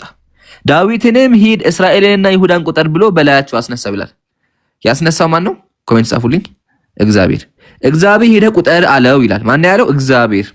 እንዳደረሱ መጽሐፍ ቅዱስ እግዚአብሔር ያለውን ቦታ ዘሎ ደግሞ ሰይጣን ነው ያለው። በተዘዋዋሪ አምላክን እየሰደበ ነው ያለው። ተመልከቱ። ሰይጣንም በእስራኤል ላይ ተነሳ፣ እስራኤልን የሚቆጥር ዘንድ ዳዊትን አንቀሳቀሰው ይላል። ያንቀሳቀሰው ማነው? ሰይጣን ነው አለ። ቅድም ደግሞ ማን ብሎና? ቅድም ደግሞ ያው እግዚአብሔር ነው ብሎና። ስለዚህ ጥያቄያችን የሚሆነው አምላካችሁ ለምን በሰይጣን በኩል ተገለጸ? አምላክ ምን ያክል ቢናቅ የሚል ጥያቄ እናቀርባለን። ያው ይሄ የመጽሐፍ ቅዱስ ውሸትነትን የሚያሳየው። ለዛ አምላካችን ቁርአን ላይ ምን አለ? ወማ ቀደሩላህ ሐቀ ቀድሪህ አለ። አላህን አለ ተገቢውን ክብሩን አላከበሩትም። ተመልከቱ። አላህን ተገቢ ክብሩን አላከበሩትም። አላህ በጣም ኃያል አሸናፊ ነው ብሎ ይናገራል። ስለዚህ አምላካቸው ላይ ቀልደዋል። ማስረጃዎችን ማቅረብ እንሻለ። ቀጥሉ።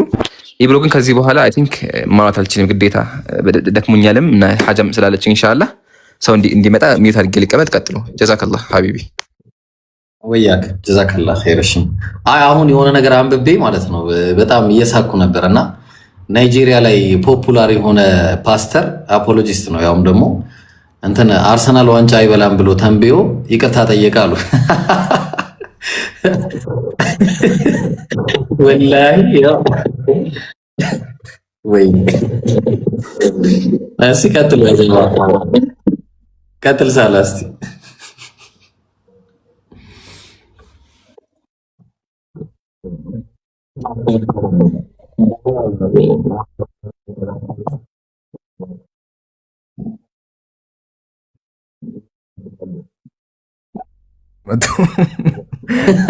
እና እንደዛ ያደረጉ ብዙ ፓስተሮች አሉ። ከተነበዩ በኋላ ሲከሽፍባቸው የቀጣይ ዓመቱን ምናምን ብለው ያስተባብላሉ። እና የናይጄሪያው ተመችቶኛል ይቅርታ መጠየቁ። ኦኬ አይሰማም እያሉ አይ ይሰማል። ሚዩት አሁን ተነስቷል። ቀደም አልተሰማም ነበር፣ አሁን ይሰማል። ቀጥል። ለምን ሚዩት አደረግህ ደግሞ? አይ እሺ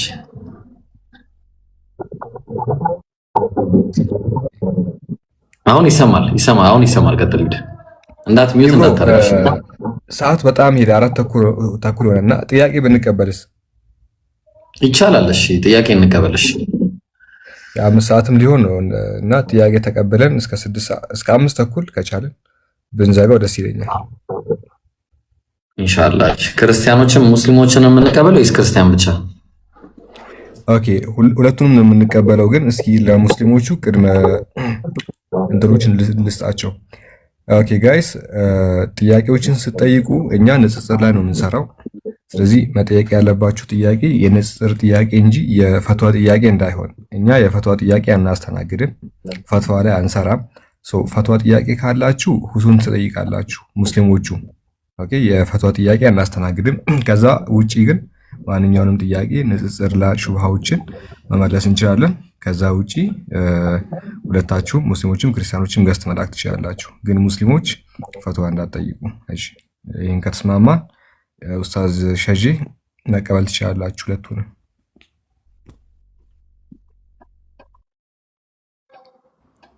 ኦኬ ዝም ብዬ ላስገባ ሲላስገባቸው። እሺ እንግዲህ ትችለዋለህ።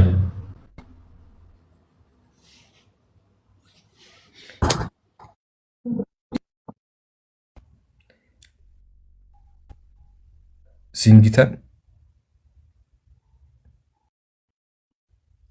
ኦኬ ተጠርተው የማይመልሱትን ታች አድርጓቸው። ኡስታዝ ሻይዚ ስላለ ራሴ ኮንትሮል አድርግ። እሺ ኑኑ አለ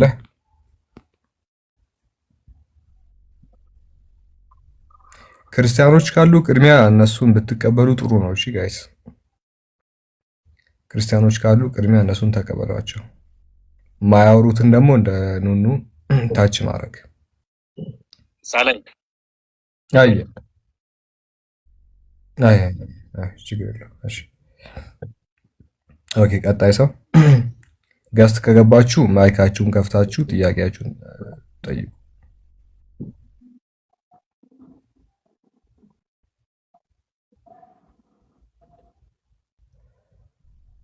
ኬ አለሽ?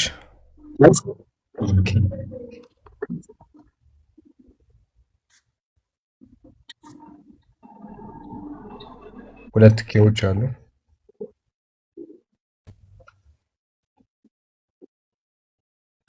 ወአለይኩም ሰላም ወራህመቱላህ።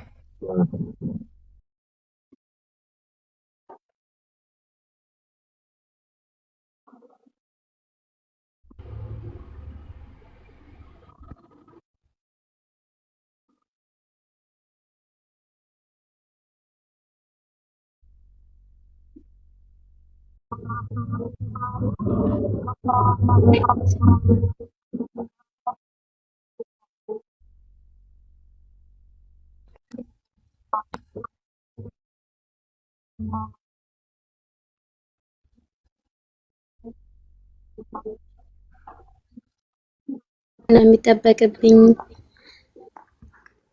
ነው አንድ የምትለው? አይነት ሆነብኝ የምትለው ምኑን ነው?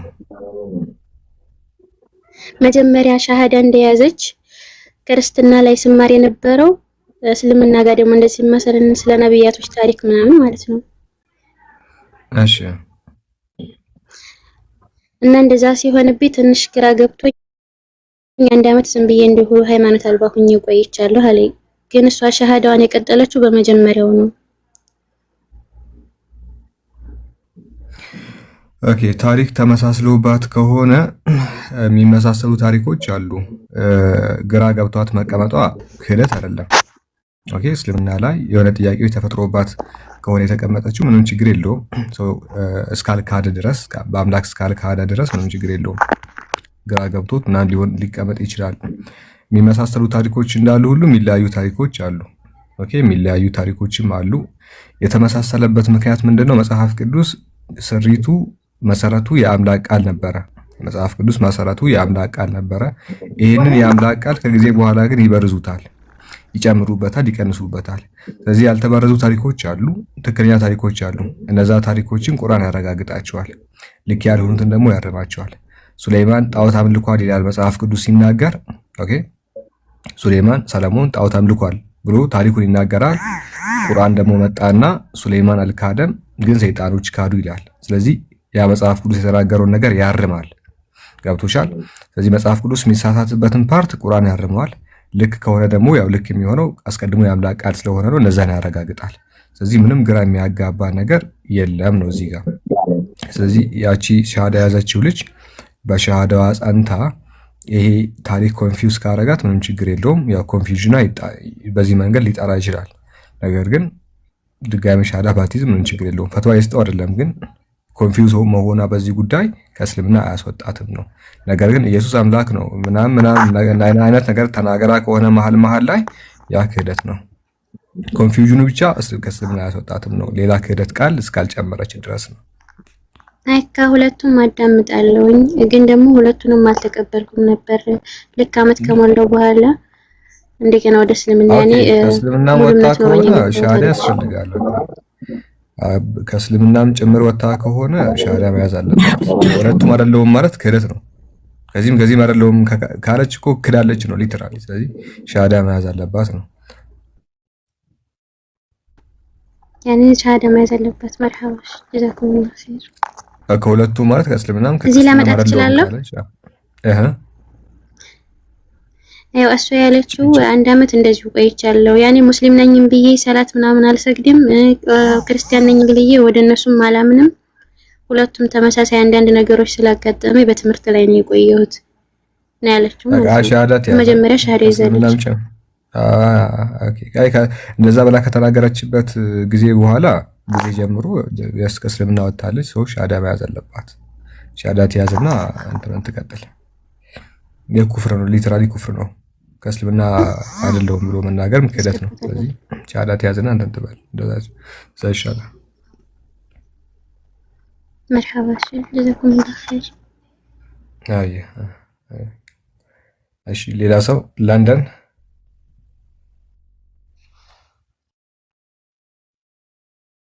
ወአለይኩም ሰላም ወራህመቱላህ።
ምንም ቢኖር ዋናው ግን ስራው ይዟል። በቃ መያዝ ያለበትም ማንም ሰው እየገባ እያየ ነው። ባይናገርም መጥቶ ማሻአላህ እና አላህ ይጠብቃችሁ። ዱዓ እናደርግላችኋለን። እናንተም ደግሞ ሁሉንም ነገር በጣም ተጠንቀቁ። በቃ ይሄ እንደ አሁን እንደተጀመረ እንደቀላል ሳይሆን ሪል ተጠባብቃችሁ ተደዋውላችሁ የት ነህ ምን አይነት ሁኔታ ላይ ነህ ሞር ክሎዝ እና አላህ ይጠብቃችሁ። ሁላችሁንም ቀጥሉልን ኢንሻአላህ ወደፊት ነው። እሺ ጀዛከላህ ኸይር። ሰላም አለይኩም። ሰላም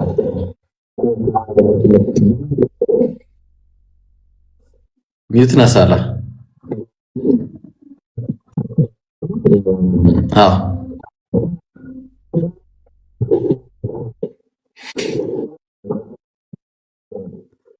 እኔ እንጃ እኔ አላውቅም።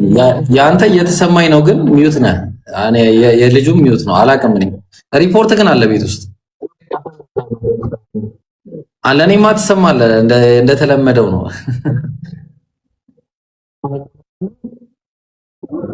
ቀጥሉ። የኔ ሊሆን ይችላል። አሁን ተከፍቷል። እኔ ነኝ ሚዩት። በቃ እኔ ኢብራሂም ሚዩት ነው እያሉ ነው። በቃ ቀጥሉ።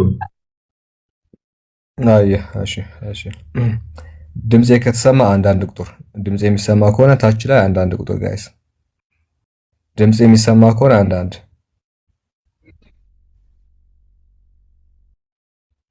ብሩክ አትታገስም ነው ትቸኩላለህ ነው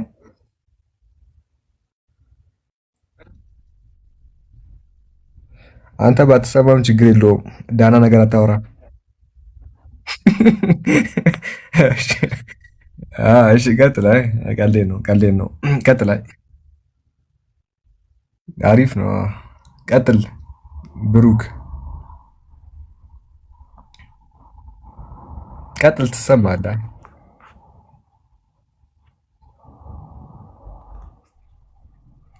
ብሩክ አውራ ትሰማለህ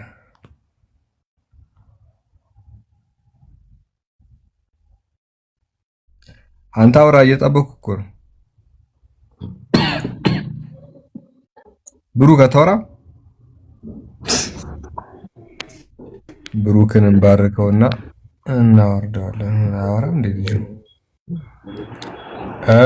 የሚሰማ ከሆነ ቀጣይ ክርስቲያን አስገቡ እሺ ሙስሊም እንዳታስገቡ ለው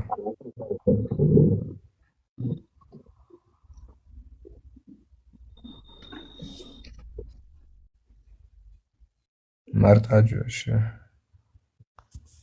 ክርስቲያን እሺ ጂቢአይ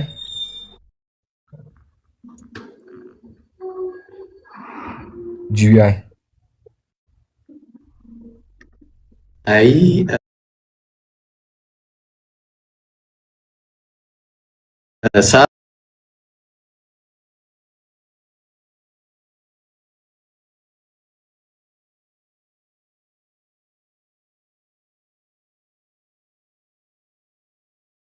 ይሰማል እያሉ ነው።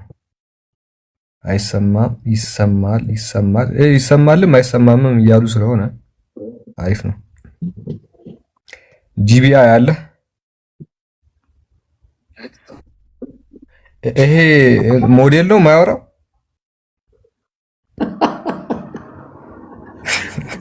ናውራድ እንዴ ሌላ ሰው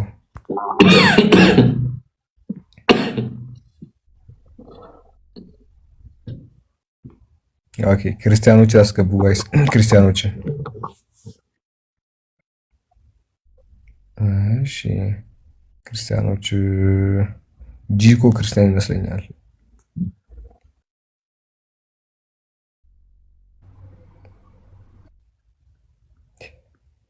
እስከዛ ሌሎችን መስገቡ እሺ ጂኮ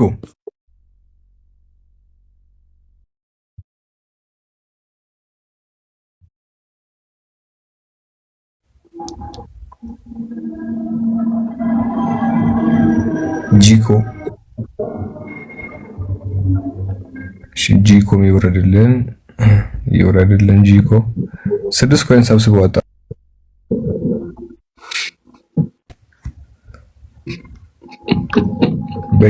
በጊፍት ይባረካሉ እኮ ገስት ቢገቡ ሰዎች። እሱም ለዚህ ነው የመጣው። እሺ አግዙኝ፣ ብቻዬን እያስገባው ነው እስካሁን።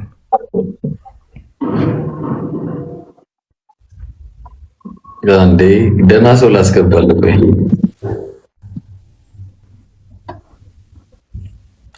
የቀደሙ ልጅ ተመልሷል። እሺ ዘሚካኤል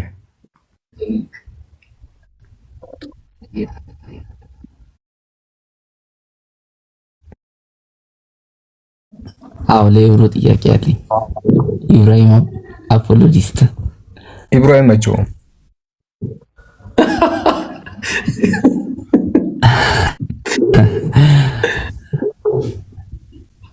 ጥያቄ ካለ ቀጥል።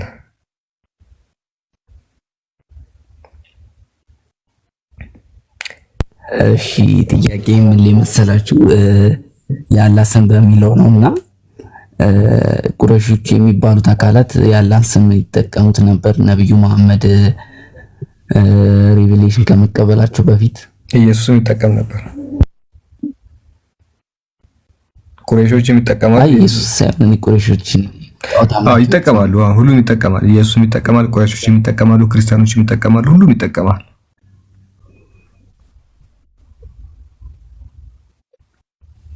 እኮ ነገራት ቁረይሾች የሚባሉት ጣዖት አምላኪዎች ናቸው አይደል? አዎ እነሱም ይጠቀማሉ፣ ኢየሱስም ይጠቀማል፣ ሁሉም ይጠቀማል አላህ የሚለውን ስም። እኔ ጠየቁ ክርስቲያኖችም ይጠቀማሉ። ጣዖት አምላኪያን ለየትኛው አምላክ ነው ያን ስም የሚጠቀሙት? ጣዖታትን ለየትኛው አምላክ ነው ቁረይሾቹ ጣዖታቸውን አምላክ አላህ ብለው አልሰየሙትም። ታውቃለህ?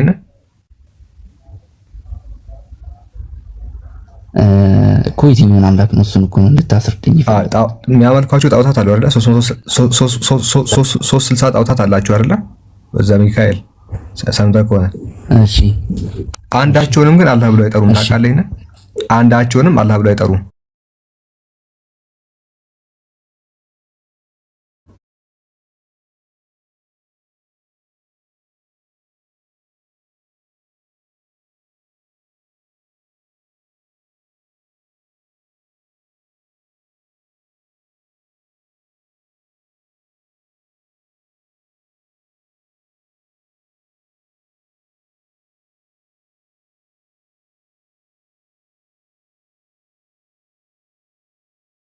ጣዖት ወደ አላህ ያቃርበናል ይላሉ። ወደ አምላካችን የሚያቃርበን እሱን አላህ ይላሉ። ታላቅ አምላክ አለ ብለው የሚያምኑትን ነገር ግን ጥቃቅን በእጃቸው የሚሰሩት ሁበል ምናምን ገለመዴ ገለምሶ ምናምን የሚባሉ ጣዖታት ይኖራቸዋል። እነዛን ጣዖታት ሁበል ምናምን ይሏቸውና እነዚህን እናመልካለን። ለምንድን ነው የምናመልከው? ወደ አላህ ያቃርቡናል ይላሉ። ስለዚህ እዛ ቦታ በእጃቸው የሚሰሩትን ድንጋይ አላህ ብለው ጠርቶት አያውቁም። አንድም ቦታ ግን የሚያመልኳቸውን ጣዖታት መቃረቢያ ናቸው ብለው ያምናሉ፣ ወደ እውነተኛው አምላክ ወደ አላህ። ማስረጃ ትሰጠኛለህ? ሳላ ምንድነው አይ ቲንክ ማየት ያለብን ነገር እነሱም የሚያመልኩት አምላክ ነው ተብሎ የሚያመልኩት እውነተኛ አምላክ አላህ ታላቅ አምላክ አለ። ቆይ ማስረጃ ልስጥ በቃ። ከዚህ ሁላ አንድ ሰቨርሚ ዴቲ አለ፣ ታላቅ አምላክ አለ፣ እውነተኛ አምላክ አለ። አላህ እውነተኛ አምላክ እንደሆነ ያምናሉ። እኛ ሙስሊሞች የምናመልከው አላህ እውነተኛ አምላክ እንደሆነ ከልባቸው በደንብ ያምናሉ። ነገር ግን ድንጋይ ይቀርጻሉ፣ በአጠገባቸው ድንጋይ ይቀርጻሉ። ያንን የሚያደርጉበት ምክንያት ወደ እውነተኛ አምላክ ያቃርቡናል የሚል እምነት ስለነበራቸው። ማስረጃ ልስጥህ። አላህ ወሪያሁ የሚል ፋይት አለ። ከቁርአን ነው የምሰጠው። ያው ሁሉም የሚያውቀው አንቀጽ ነው፣ ግን በእርግጥ አላህ ወሪያሁ አንዴ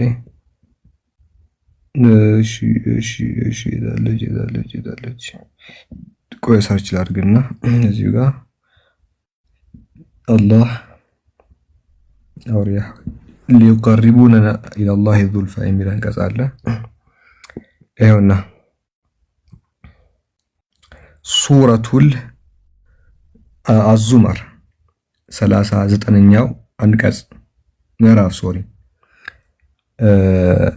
ቁጥር 1 ላይ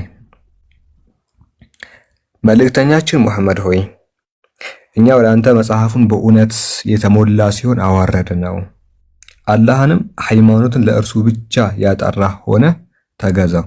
ሙስሊሞች ሆይ አስተውሉ፣ ፍጹም ጥሩ የሆነው ሃይማኖት ለአላህ ብቻ ነው።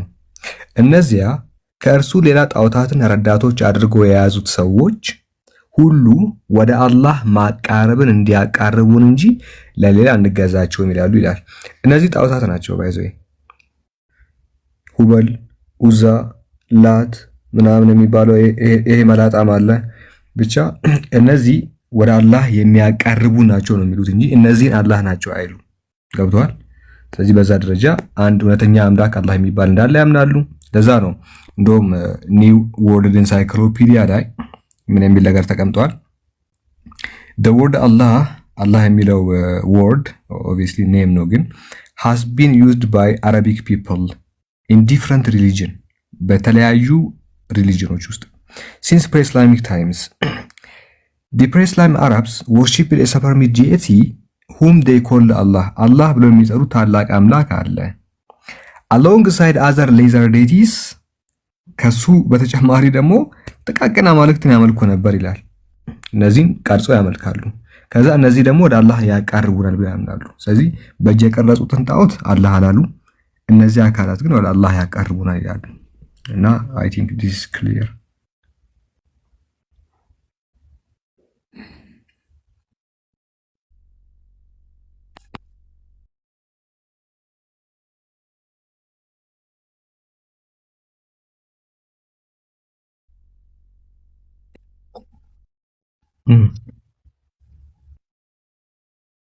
እነሱ የሚያመልኩት አላህ እውነተኛ አምላክ ነው ብላችሁ ታምናላችሁ እናንተ ሙስሊሞች?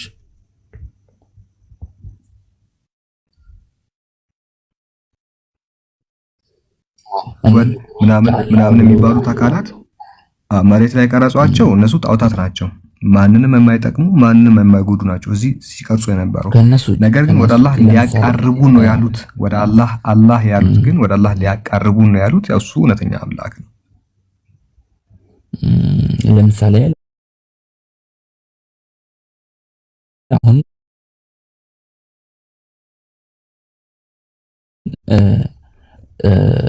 እናንተ የምታመልኩት እነሱ አላህ ብሎ እነዛን አካላት ባይቀበሉ ኖር አላህ የሚባለው አካል አንድ ነው፣ አምላክ አንድ ነው እያልከኝ ነው። መሬት ላይ ቀረጿቸው ጣዖታት አሉ አይደለ? እነዛ ጣዖታት ወደ አላህ ሊያቃርቡ ነው ማለት ነው። እነሱም ባይቀበሉ የሚያመልኩት እውነተኛው እነሱም ባያደርጉ ኖሮ ግልጽ እኮ ነው። እነሱም ባያሻርኩ ኖሮ ሙሽሪክ አይባሉ። ገብቷል። እነሱም ቢተው ኖሮ ሙሽሪክ የሚለው ቃል ይቀርላቸው ነበረ። አሁን ሙሽሪኮች ይባላሉ፣ አጋሪ ይባላሉ። ግልጽ ላድርግልህ፣ በአንድ ነገር ላይ ሌላ ነገር መጨመር ማጋራት ይባላል አይደለ? ማጋራት። ቁረይሾች ሙሽሪኮች ይባላሉ አይደለ? ግልጽ ነው። ሙሽሪኮች ይባላሉ። ምን ነው በምን ላይ ያጋሩት? ምን ነው በምን ላይ ያጋሩት?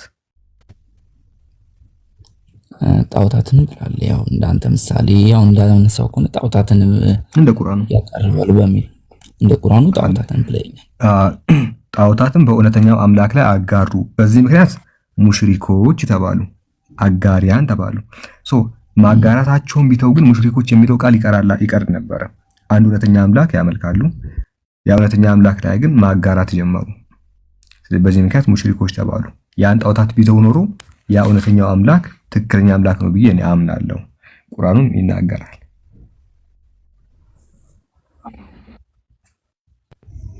አይ ቲንክ በቃ ተምኛለሁ። 43 ስንት? አይ 43 26 ላንብብለት ወይስ ልክፈትለት? እሺ እንደዚህ ይላል 43 ለዙኽሩፍ። እሺ ከ26 እስከ 27 ነው። እሺ እንደዚህ ነው። እኔ ባሪኡን ከእነርሱም ይሁንና ኢብራሂም ለአባቱና ለሕዝቦቹ ባለ ጊዜ አስታውስ። አብርሃም እኔ ከምትገዙት ሁሉ ንጹሕ ነኝ፣ ከዚያ ከፈጠረኝ በስተቀር አልገዛም። ከምትገዙት ከዚያ ከፈጠረኝ በስተቀር አልገዛም አላህን። ስለዚህ አላህን ያመልኩ ነበረ ስለነበረ ከአላህ ግን የጠራሁ አይደለሁም፣ ግን ሌሎችም ከምታመልኳቸው ግን የጠራሁ ነኝ ብሎ ያ አላህ እነሱ የሚሉት አላህ ነኝ የምንለው አንዱን አላህ እንዲያወጣው ነው ከነሱ። ነገር ግን የሚያመልኩት መሆኑን ፐርፌክት ኤግዛምፕል፣ ምርጥ ምሳሌ ነው። የአብርሃም ምሳሌ አሪፍ ምሳሌ ነው። እሺ ባጭሩ እነሱም እውነተኛውን አምላክ ያመልካሉ፣ ቁረይሾችም ቢሆኑ አስቀድሞም ያሉት። ነገር ግን አብርሃም ከነሱ የተለየው አላህን ብቻ ነው ነጥሎ የሚያመልከው። እነሱም እኮ ያመልካሉ፣ ግን አጠገቡ የሆነ ሚዜ ምናምን ያስቀምጡለታል፣ አጋሽ ጓደኛ ምን ይደረድሩለታል ለአላህ ማለት ነው። አብርሃም ግን ከነሱ የሚለየው እውነተኛውን አምላክ ከነዛ ይነጥለዋል። እነሱን አያመልክም። አይታል ከዚያ ከፈጠረኝ በስተቀር ብሎ ይለየዋል አላህን። እነሱ ግን በአጠገቡ ከአላህ በስተቀር ሌሎችን የሚያመልኩ ነበረ። ጣዖት አምላኪያንም እውነተኛ አምላክን ያመልካሉ፣ በአጠገቡ ግን ሺዎችን ያስቀምጡለታል። ብዙዎች የሚያስቀምጡ 360 300 እያለ ይቀጥላል። አዎ ቁረይሾችም እውነተኛውን አምላክ ያመልካሉ ነው። ሌላ ጥያቄ አለ?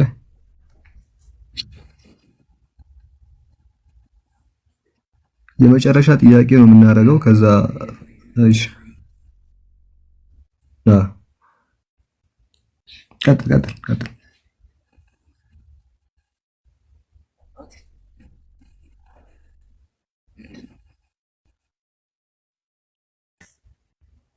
ኦኬ የሚያመልከው ይሄ ነው ተብሎ የተገለጸ ነገር አላየውም። በሱ ዙሪያ የተለያዩ አቋሞች አሉ። አንዳንዶች ሙሽሪክ ነበረ፣ እንደውም ኢነ አቢ ወአቡክ ፊናር የሚል ሐዲስ አለ። አባትና አባቴ የእሳት ናቸው ብሎ በተናገሩት ንግግር መሰረት ሙሽሪክ ነበረ። ምንም ያህል አንዱን አምላክ የሚያመልክ ቢሆንም ስሙ አብደላህ ነው። ባይዘው እሺ፣ የነቢዩ አባት ስም አብደላህ ነው። የአላህ ባሪያ የሚል ትርጉም አለው። ሰው አላህን ያመልክ ነበረ፣ እንደውም የአላህን ባሪያ ጭምር ነበረ። ግን ደግሞ ያጠራ ነበረ፣ ሙዋሂድ ነበረ ወይ በሚለው ዙሪያ ያው ምንም የተገለጸ ነገር አላውቅም። ግን ያው ከሐዲሱ ተነስተው አንዳንድ ዑለሞች ሙሽሪክ ነበር የሚሉ አሉ። እና አቢ ወአቡክ ፊናር የሚል ሐዲስ አለ። አባትና አባቴ የእሳት ናቸው ብሎ የአላህ መልእክተኛ ተናግረዋል። የእሳት ከተባሉ ሙሽሪክ ናቸው የሚል አንድምታ የሚያስቀምጠው በዛ መንገድ የደመደቡ ዑለሞች አሉ። አንድም ደግሞ አህሉል ፈተራ ናቸው፣ መልእክት ያልደረሳቸው ሰዎች ናቸው ምናምን ብለው ደግሞ ሌላ አቋም ነው የሚያስቀምጡ አሉ። ራጂሁን ቀውል በተመለከተ በግልጽ ያየሁት ነገር የለም። ግን ያው ምናልባት ለውስጥ ጄክ በዚህ ዙሪያ ሊጨምርልህ ከሆነ ከሱ እንሰማለን።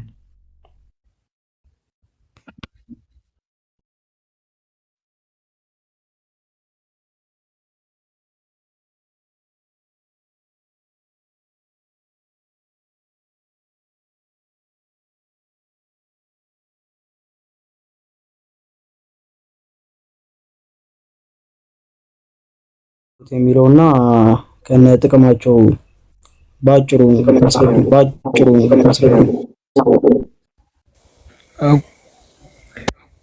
ጄክ ቀጥል። አረ ቆይ እኔ እኮ ቀርማለሁ። ቆይሻ እንዴ እኔ እኮ እነዚህ 10 ቀናቶች የሚጾም ኪክሜም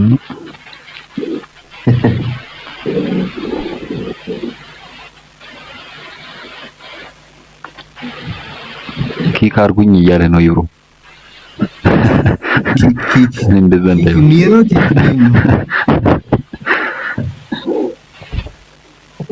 ኪክሜም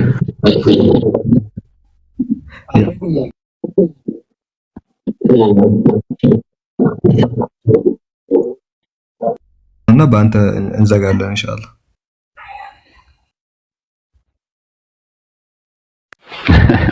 እሺ አላህ ይሰግዳል አይሰግድም?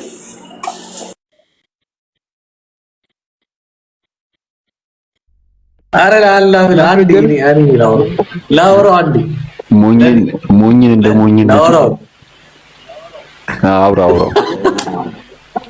ቆይ እኔ አልሆንም ለአንተ እኔ ሳልሆን ወይ ሳላ ነው ወይ ኢብራሂም ነው ለአንተ አንዴ ለኔ ተውልኝ አንዴ ይወጋ አንዴ እሺ ቄርሎስ እንዴት ነህ ቄርሎስ ሰላም ነህ እግዚአብሔር ዙፋኑ ላይ ይቀመጣል ወይስ አይቀመጥም በምን ነው የሚቀመጠው በሁሉም ቦታ የሞላ ነው ማስረጃ ያስፈልጋል እግዚአብሔር ዙፋኑ ላይ ተቀመጠ ይላል በምን ነው የሚቀመጠው እግዚአብሔር ዙፋኑ ላይ በምንድን ነው የሚቀመጠው ቄርሎስ እግዚአብሔር አትበል እባክህ ስታወራ አትበል እባክህ ስታወራ ማለት ነው እሺ በመጀመሪያ ደረጃ ስለዚህ አሁን እግዚአብሔር ሲቀመጥ በምን ነው የሚቀመጠው ኦኬ እግዚአብሔር ተቀመጠ ሲባል በሁሉም እኮ በምኑ ሲባል ምናምን እንዳትለኛው ሲባል ምናምን እንዳትለኝ በምኑ ነው የሚቀመጠው ይጥራኝደኛ አይደለም እኮ ሲባል ምናምን አትበል በምኑ ነው የተቀመጠው ጥያቄ ጠየቅኩ መልስልኝ እባክህ በምኑ ተቀምጦ ነው ያየው በምኑ ነው በራእይ ሲያየው በምኑ ተቀምጦ ነው ያየው ምሳሌ አትበለኝ ምሳሌ የሚል ነገር ስጠኝ ማስረጃ አውጣ ምሳሌ የሚል ነገር አውጣ ትንቢተ አራች ጋር ማልቆይ አንተ ላይ እግዚአብሔር ሰማይና ምድር ነው የሚዳን ይላል እኮ ገባኝ አሁን እግዚአብሔር ምሳሌ ነው ይላል እዛ ላይ ምሳሌ ነው ይላል እግዚአብሔር ዙፋኑ ላይ ተቀመጠ ሲቀመጥ በምሳሌ ነው የተቀመጠው ይላል ምክንያቱም መጽሐፍ ቅዱስ ላይ እግዚአብሔር አምላክ እጅ እንዳለው ተነግሯል ያ ግን በምሳሌ ነው እኔ ምን አገባኝ ነኝ ምሳሌ መሆኑን እሱንም አሳይ አንተ ምሳሌ መሆኑን አምጣው ግን አሁን ለምሳሌ ግን ምናምን አትበለኝ ምሳሌ መሆኑን አምጣ ማስረጃ ምሳሌ መሆኑን እሺ አምጣሽ ከመጽሐፍ ቅዱስ ነው ከሌላው እንዳታመጣ እሺ ይቀጥል እኔ የምልህ ግን አሁን እኔ ያንተን እግዚአብሔር በምኑ ነው የሚቀመጠው እኔ የምልህ ምናምን ወገቤ ነግረኝ ደከመኝ ምናምን አትበለኝ እግዚአብሔር በምኑ ነው የሚቀመጠው ማስረጃ አስተኝ ያ በምሳሌ የተነገረ ነው አልኩህ እኮ ማስረጃ አምጣ ምሳሌ ነው የሚለውን እዛው መጽሐፍ ቅዱስ ላይ ማስረጃ አምጣ በምሳሌ መሆኑ የተነገረ ያው መጽሐፍ ቅዱሳችን እግዚአብሔር ሰማይና ምድርን የሞላ መሆኑን ይናገራል እኮ ሰማይና ምድርን ሞልቷል አሁን እሱ ራሱ ምሳሌ መሆኑን አሳይኝ ያ የሌለበት ቦታ የለም ምሳሌ አይደለም ይሄ ያልኩህ አይደል እኮ እሱ ራሱ ምሳሌ መሆኑን አሳይኝ ምሳሌ ካልሆነ አሳይኝ ምሳሌ መሆኑን ስለዚህ አሁን እግዚአብሔር ሲቀመጥ በምን ነው የሚቀመጥ መቀመጫ አለው ወይስ የለውም እግዚአብሔር አምላክ እሱ ከሁሉም በላይ መሆኑን ለመግለጽ እኮ ገባኝ ሲቀመጥ ዙፋኑ ላይ ተቀመጠ ሲባል በምን ነው የተቀመጠው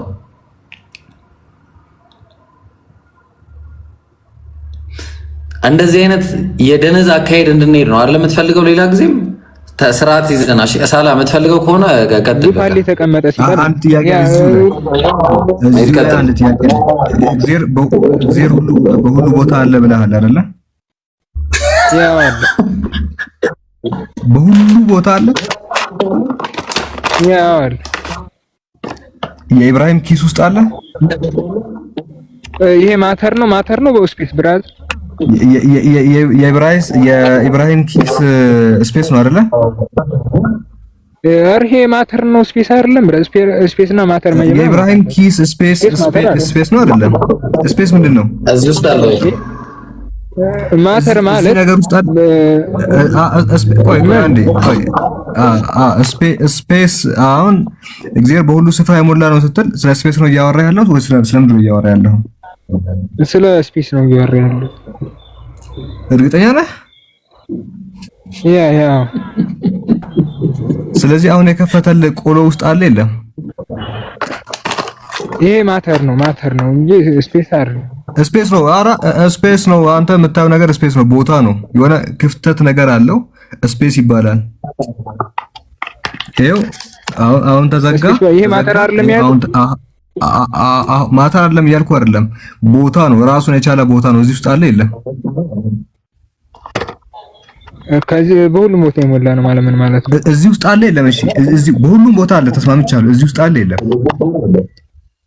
አለ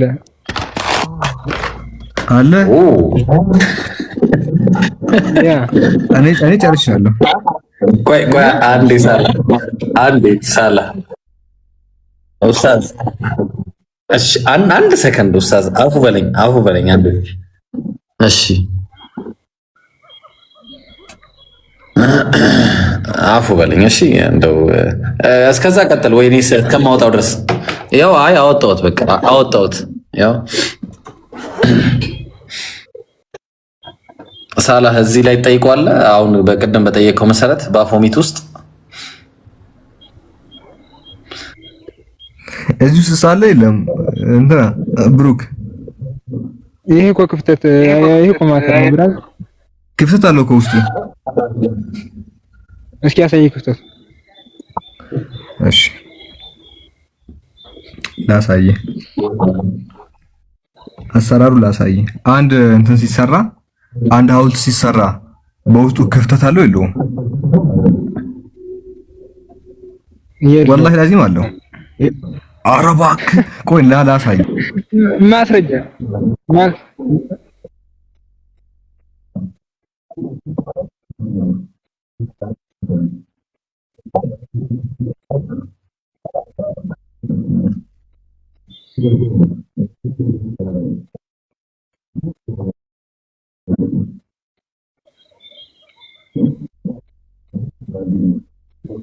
እሺ እሺ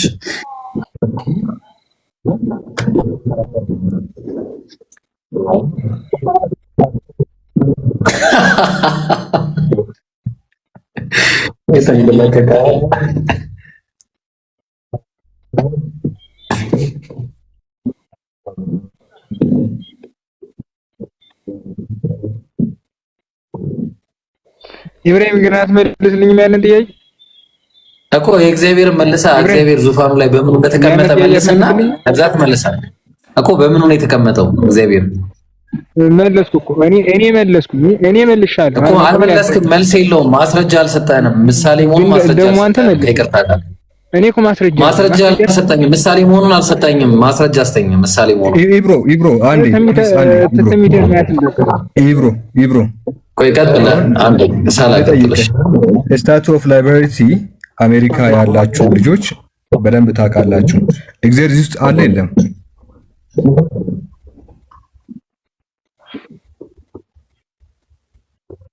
ውስጡ ይሆንና ውስጡ ማለት ነው አንደላቆ ሊፍት አለው።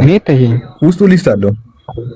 ውስጡ ዘና ያለ ሊፍት አለው። ባይዘ ኢብሮ የምታይ ከሆነ ማለት ነው። ስታቹ ኦፍ ላይበርቲ አይታይም። ካሜራ ከፍቻለሁ። እሱ በሁሉ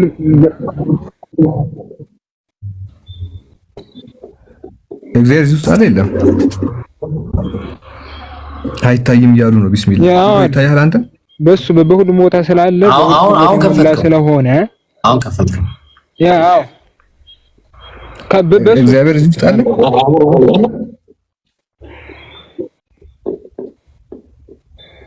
እግዚአብሔር እዚህ ውስጥ አለ። ከቅድሙ ካሳየኝ ስፔስ ውስጥ ፈጣሪ አለ። ምክንያቱም ያ ቦታ ስለሆነ እሱ እኮ መንፈስ ነው ብራዘር። ባጭሩ ብቻ መለስልኝ። ዩናይትድ ስቴትስ አሜሪካ ያለው ስታት ኦፍ ላይበርቲ እግዚአብሔር እዚህ ውስጥ አለ የለም?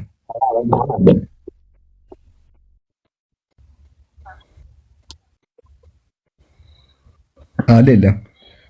ከስፔስ ውስጥ ፈጣሪ መንፈስ ስለሆነ መንፈስ ደግሞ ሁሉም ቦታ የሞላ ነው አይደል? እዚህ ውስጥ ስለዚህ እዚህ ውስጥ አለ የለም? ሁሉም ቦታ የሞላ ከሆነ ፈጣሪ የሌለበት ቦታ የለም ማለት ነው ማለት እኮ። እዚህ ውስጥ አለ የለም? መለስኩልህ እኮ ባጭሩ። እዚህ ውስጥ እግዚአብሔር አለ ወይስ የለም? መለስኩኝ። አለ ወይስ የለም ብቻ ንገረኝ። በሁሉም ቦታ የሞላ ነው እኮ መልስ ነው አጭሩና። እዚህ ውስጥ አለ ወይስ የለም? እስኪ ክፍተቱን አሳይ። ይሄው ክፍተቱ የተንደላቀቀ ሊፍት ያለው ማለት ነው። ስታት ኦፍ ላይበርቲ አሜሪካ ያላችሁ ልጆች በደንብ ይሄው ክፍተት ውስጡ ማለት ነው። ይሄውና እንዲህ በሆዷ ላይ ማለት ነው ሊፍት አለ። ስታት ኦፍ ላይበርቲ እንዲህ ወደ ላይ ሊፍት ይወጣል። እዚህ ውስጥ አለ ቦታ የሚያስገባው ቦታ ስላለ እዚህ ውስጥ አለ አይደለ? ያው አለ የሌለ አለ ማለት ነው። አሁን ካለውብን ማንተ አይታችኋል እንግዲህ እዚህ ውስጥ አለ ብለዋል። እዚህ ውስጥ አለ። لا اله الا الله لا اله الا الله محمد رسول الله። እሺ አሁን ደግሞ አንተ እግዚአብሔር ይመስገን። ቆይ ጥያቄ መጀመሪያ ይመልስልኝ ኢብራሂም። ለምንድነው እግዚአብሔር ከሱ የተገኘ ነው ከአብ ልጁ ነው። ለምን የልጁ ነው ከሱ የተገኘ ከመሆኑ አንፃር እኮ ነው ልጅ ተብሎ የሚነገር።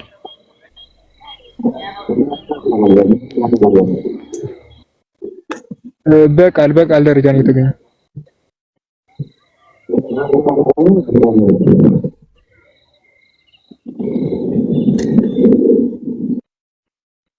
አስቀድሞ ከሱ ጋር የነበረ ነው። ምክንያቱም ፊልጶስ ምዕራፍ 2 ቁጥር 6 ላይ በእግዚአብሔር መልክ ሲኖር እንደነበር ይናገራል። ግሪከኛው ሞርፌ ሲል አስቀድሞ ሞርፌ ማለት ደግሞ ፎርም ነው። ግሪከኛው ላይ ሞርፌ ብሎ ነው የተቀመጠ። ሞርፌ ደግሞ ፎርም ነው። ያው ከሱ ጋር በቃል አልኩ እኮ ፈጣሪ ማንም አይመስልም አይደል? ቆይሻ እንዴ ቃሉ ከሱ ነው የተገኘው አልኩ እኮ።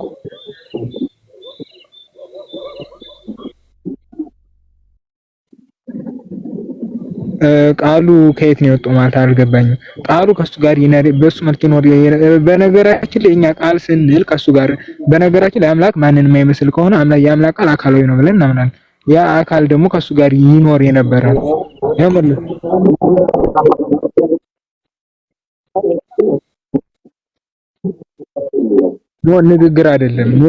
ንግግር አይደለም ቃል ነው አልኩት።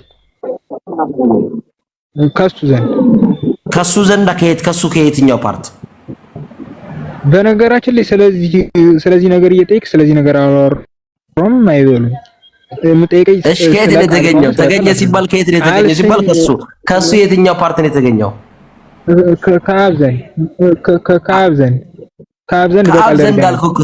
ኖርማል እኮ ነው። ከአብ ዘንድ ከየቱ? እሺ ከአብ ከምኑ? ከየት ማለት ከየት? ከሱ ዘንድ እያሉ ከየት ነው ትለኛለህ?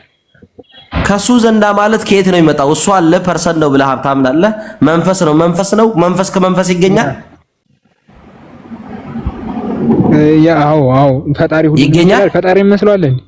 አይደለም። መንፈስ ከመንፈስ ይገኛል። አንዴ ፈጣሪ የሚመስለው ነገር አለ። መንፈስ ከመንፈስ ይገኛል። ኧረ ጉድ! እሺ ልመልስልህ፣ አዳምጠኝ። ፈጣሪን የሚመስለው ነገር አለ ወይ ነው ያልኩህ። አላልኩም። ይመስላል አይመስልም ውስጥ አልገባሁም። መንፈስ ከመንፈስ ይገኛል። እኔ እኮ ብለኸኛል አይደለም ያልኩህ። ብለኸኛል ሲሆን ያልኩህ የሚመስለው ፈጣሪ ማንንም አይመስልም። ቴንኪው። እሺ ስለዚህ ፈጣሪ ማንንም የማይመስል ከሆነ የኛና የሱ ቃል ይለያያል ማለት ነው። አላልኩህም እኔ ስለዛ ይሄን እኮ ነው እኛ ይመስላል ማለት ነው። አላልኩም። ስለዚህ የኛን ቃል የማይመስል ከሆነ ፈጣሪ መንፈስ ከመንፈስ ይገኛል ወይስ አይገኝም ነው? ይገኛል። ማስረጃ ምን አይነት ማስረጃ ነው የሚፈልግ? መንፈስ ከመንፈስ ለመገኘቱ ማስረጃ። መንፈስ አምላክ ከአምላክ ለመገኘት ማስረጃ ያለኝ መንፈስ ነው ስንል መንፈስ ማለት አምላክ አይደል እንዴ? ዝም ብለህ ነው የምታመልከው? መንፈስ ብራዘር፣ እናንተ ቃል በቃል ሆነ አንተ አንድ ማስረጃ ማምጣት አትችልም። እኔ ግን ማምጣት መንፈስ ከመንፈስ ለመገኘቱ ማስረጃ አምላክ ከአምላክ ይገምቱ ይሻላል አይደለም? ማስረጃ መንፈስ ከመንፈስ ለመገኘቱ ማስረጃ አለ የለህም? ምን አይነት ቃል በቃል ቢሆንም አይደለም። ቃል በቃል የሚባለው የደካሞች መስፈርት ነው ነገር የለህም? አዎ የለኝም። መንፈስ ከመንፈስ ለመገኘቱ ማስረጃ የለም። በጣም ጥሩ። አንተ ኦርቶዶክስ ነህ አይደለ? እኔ ኦርቶዶክስ ነኝ። የኢየሱስ ክርስቶስ አምላክ የኢየሱስ ክርስቶስ ስጋው አምላክ ነው ብላችሁ ታምናላችሁ? ሳታምኑ ከተዋሃደ በኋላ ነው ሳይዋሃድ? ከተዋሃደ በኋላ ከተዋሃደ በኋላ ምንነቱ ሳይቀይር እንትን አምልኮ ይገባዋል ብለን እናምናለን። አምላክ ነው ወይስ አይደለም ስጋው? መለስኩልህ እኮ አይሰማም። ከተዋሃደ በኋላ አምላክ ነው ወይስ አይደለም? አጭር ጥያቄ ነው አይደለም? አምላክ ከተዋሃደ በኋላ አንድ ባህሪ ያለው ብዬ አምናለሁ። አትፍራ። ቤተ ክርስቲያን የምትለው አትፍራ። ከተዋሃደ በኋላ የኢየሱስ ክርስቶስ ስጋ አምላክ ነው ወይስ አይደለም? ስለ ኢየሱስ ስትዋራ ስለ ሰውነቱ ነው ስለ አምላክነቱ ነው አሁን የምናወራው? የኢየሱስ ሰውነቱና አምላክነቱ የለም ከተዋሃደ ብላ የኢየሱስ ክርስቶስ ከስጋው ከተዋሃደ በኋላ አድምጥ። ቤተ ክርስቲያን ጋር ተጣላ።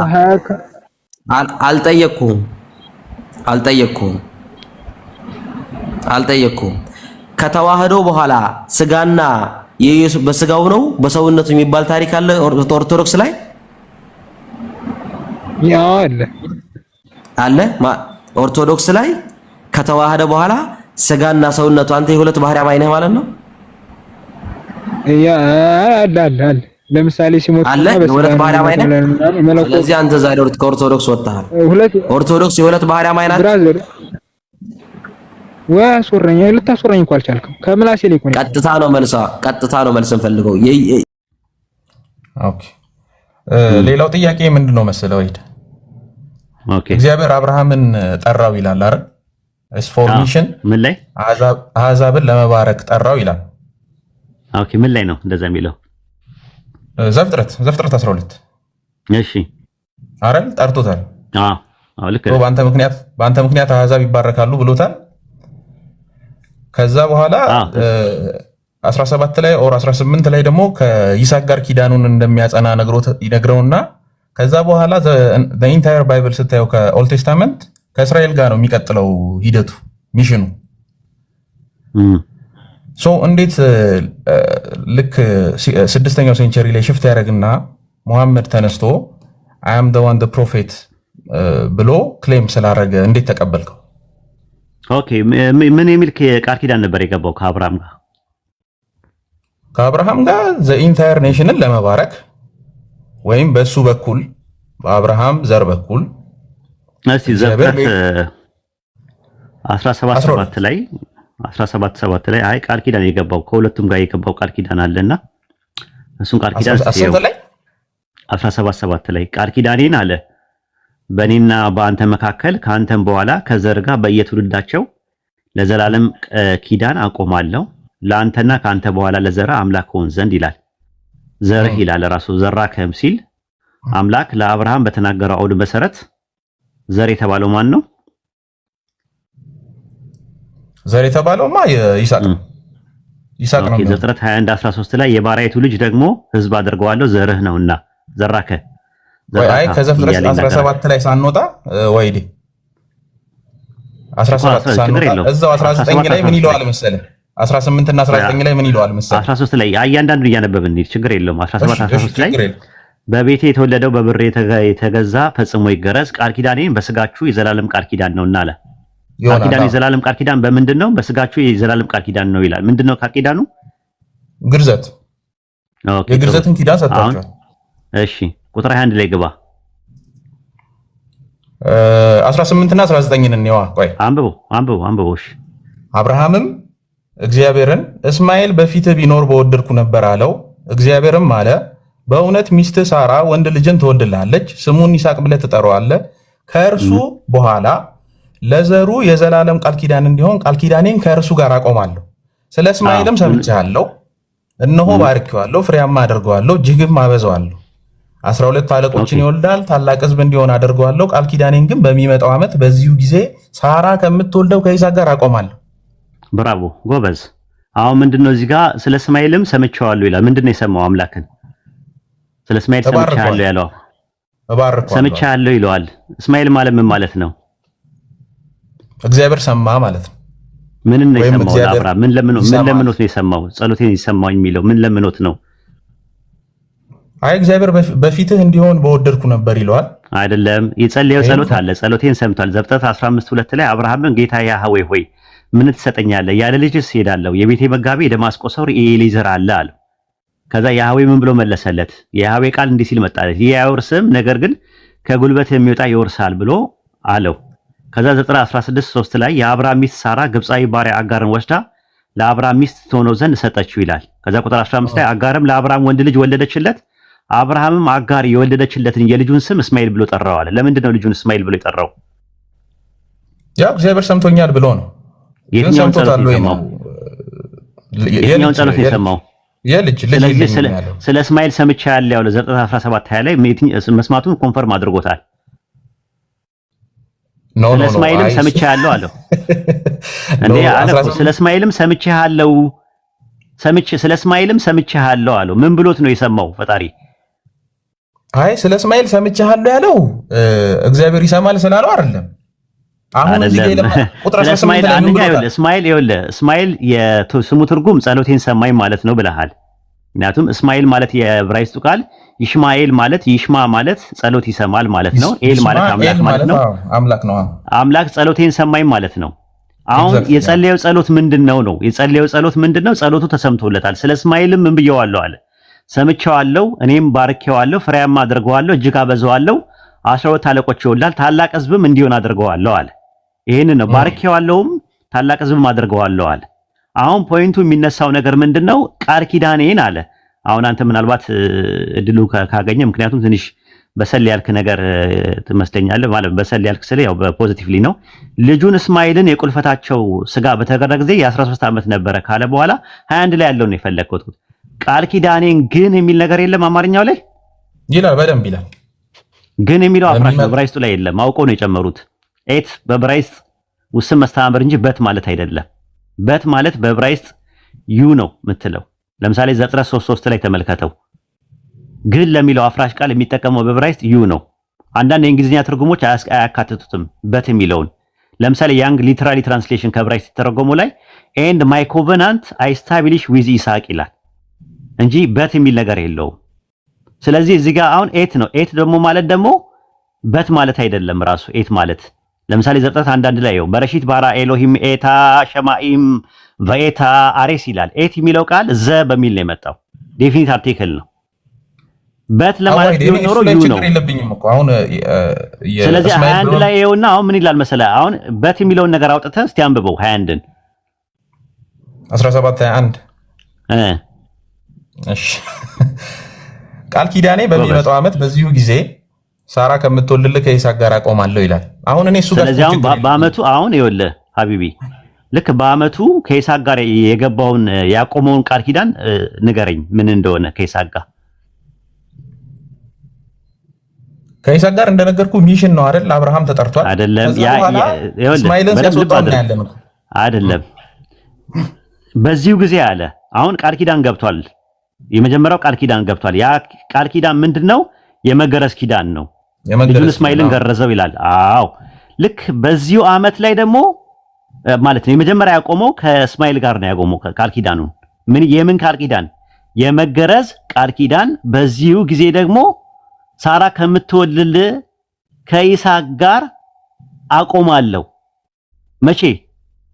በሚመጣው አመት ብሏል።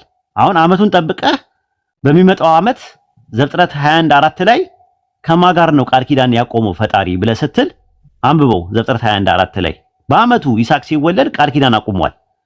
ምን የሚል ቃል ኪዳን ነው ያቆመው ብለህ ስትል አብርሃም ልጁን ይስሐቅን ገረዘው።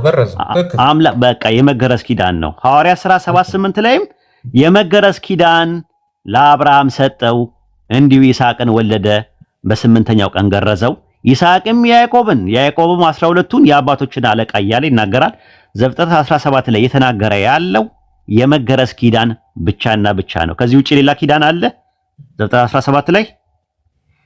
ኖ አይ የመገረዝ ኪዳን ሰጥቷቸዋል። አይ አሁን እኮ እያልኩ ያለሁት ምንድነው መሰለህ ኮንሰፕቴን አንድ እንድትረዳው አብርሃም እግዚአብሔርን ጠራው።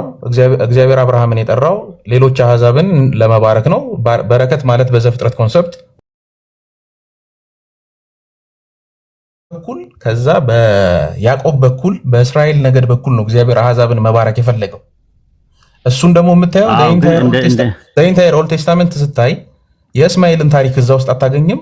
ኢንደ ሂስትሪም እግዚአብሔር አስነስቶ ነብይ ምናምን ሲመራቸው ምናምን አታይም። አይ ምንድነው መሰለህ የእስማኤል ዘርን እንደተባረከ ታውቃለህ። ተባርከዋል። የእስማኤል ዘር ታላቅ ሕዝብ አደርገዋለሁ ምናምን ብለዋል አይደለ? ታላቅ ሕዝብ አደርገዋለሁ ምናምን ብለዋል። ታላቅ ሕዝብ ነበረ። ከዛ በኋላ ያንን መስመር ተከትለው ነው ረሱል ሰለላሁ ዐለይሂ ወሰለም ከዛ ቤተሰብ ውስጥ የመጡት ማለት ነው። እና ቃል ኪዳን እንደገባላቸው ቁርአን ሱረቱ በቀራ ምዕራፍ 2 ቁጥር 121 ላይ ይናገራል። አላህ በዛ መስመር ውስጥ ማለት ነው። ወይዴ ግን ስለ ኢሌክሽን ካየን ከአብርሃም ቤት ራሱ ሁለት እየሆኑ አንደኛው ኢሌክት ሲደረግ እኔ ኢሌክሽን ስለ ስፔሻል ስለሆነ ይስሐቅ ነው እያልኩ አይደለም። ፎርሜሽን ግን ኢሌክት የተደረገው ይስሐቅ ነው። ኢቭን ከይስሐቅ ልጆች እንኳን ከኤሳውና ከያዕቆብ የተመረጠው ያዕቆብ ነው። ፎር ዘ ፐርፐዝ ኦፍ ሚሽን ነው፣ ለአገልግሎት ነው። ኦኬ እንደዛ ከሆነ ዕንባቆም 3:3 እንዴት ታየዋለህ? ዕንባቆም ቅዱሱ ከፋራን ተራራ ይመጣል የሚለው እንዴት ታየዋለህ? ዕንባቆም 3 ላይ ቅዱሱ ከፋራን ተራራ ይመጣል የሚለውን ስንት ላይ 3 ስንት ዕንባቆም 3 ላይ 3 ላይ የነብዩ ዕንባቆም ጸሎት አቤቱ ዝናህን ሰምቼ ፈራሁ፣ አቤቱ በዓመታት መካከል ስራ በመካከል እግዚአብሔር ከቴማን ቅዱሱም ከፋራን ተራራ ይመጣል፣ ክብሩ ሰማያትን ክድኗል። እግዚአብሔር ይመጣል ነው የሚለው አይደል? አይደለም፣ ያቮ ይላል ራሱ ይመጣሉ ነው የሚለው የዕብራይስጡ አንደኛ ነገር። ሁለተኛ ነገር የሚል ነገር ኮምፕሌቲቭ ኮንጃክሽን ይጠቀማል። ቅዱስ ከሚለው ቃል ብሎ ነው የሚለው የሚል ነገር አለ መነሻ ቀጥያ ላይ። ዕንባቆም አምላክ ከቴማን ይመጣል ካለ በኋላ እንደገና ደግሞ ድጋሚ ኤንድ በዕብራይስጥ በቅዱስ ይላል። በቅዱስ ማለት ቅዱሱም ከፋራን ተራራ ይመጣል ነው የሚለው። በዕብራይስጥ ውስጥ ይመጣ ያቮ ይላል። ለምሳሌ ዘፍጥረት 18:15 ላይ ሙሴ አማቱን እንዲህ አለ፣ ህዝቡ አምላክን ለመጠየቅ ወደ እኔ ይመጣሉ አለ። ይመጣሉ ለሚለው የዕብራይስጥ ቃል የሚጠቀመው ያቮ ነው የሚለው። አንደኛ ሳሙኤል ምዕራፍ 26 ቁጥር 7 ላይ ዳዊትና አቢሳ ወደ ህዝቡ በሌሊት ያቮ ይላል፣ ይመጣሉ ማለት ነው። አሁን ከዛ አንፃር ዕንባቆም 3 ህዝቡ ሲል ስለዚህ ህዝብ ናቸው የሚመጡት ነው። ኖ አይደለም፣ እንትን ነው የሚጠቀመው፣ ሁለትዮሽ ነው፣ ዱዋል ይጠቀማል ነው የምልህ። ለምሳሌ ዳዊትና አቢሳ ይታያል። ዳዊትና አቢሳ ሁለት ፐርሰኖች ናቸው። አማርኛ ላይ መጡ ብለው ሲያስቀምጡ ያቮ ነው የሚጠቀመው። ያቮ ማለት ምን ማለት ነው? ይመጣሉ ለሚለው ቃል ነው ይመጣሉ። ያቮኡ አይደለም የሚለው ያቮ ብሎ ነው የሚጠቀመው። ስለዚህ ቅዱሱ ከፋራን ተራራ ይመጣል ብቻ አይደለም የሚለው ኤሎሃ ከቴማን ይመጣል ነው የሚለው። ቅዱሱ ከፋራን ተራራ ይመጣል ነው የሚለው ትንቢት ነው። ቅዱሱ ከፋራን ተራራ ይመጣል ሲል ፋራን የት ናት ያለችው? ፋራን አይ ዶንት ኖ ኤግዛክት ሎኬሽን። ኦኬ ዘፍጥረት 21 ላይ እስማኤል በፋራን ምድረ በዳ ተቀመጠ ይላል አይደለ? በፋራን ምድረ በዳ ተቀመጠ። አረብ ሀገር ውስጥ ነው ያለው የእስማኤል ነው። እሺ ቼክ አድርጓል ሲኖር ወደ ሶስተኛው ወደ ፖይንቴ ግን አልመጣውም። ዘዳግም 18 ላይ ከወንድሞቻችሁ መካከል እንደኔ ያለ ነብይ ያስነሳላችኋለሁ ሲል ፈጣሪ አስነሳላቸው። ወንድሞቻቸው የተባሉት እነማን ናቸው?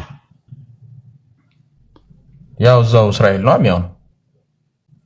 አይ ከወንድሞቻቸው መካከል የሚለው ነገር ለምሳሌ ወንድሞቻችሁ እስቲ ያውጣለት ዘዳግም 4:2 ላይ ጥቅሱን ከተሳሳትኩኝ ከገለበጥኩት እንትን ትለኛለህ፣ ታስተካክለኛለህ። 2:4 ወይ ደግሞ 4:2 መሰለኝ።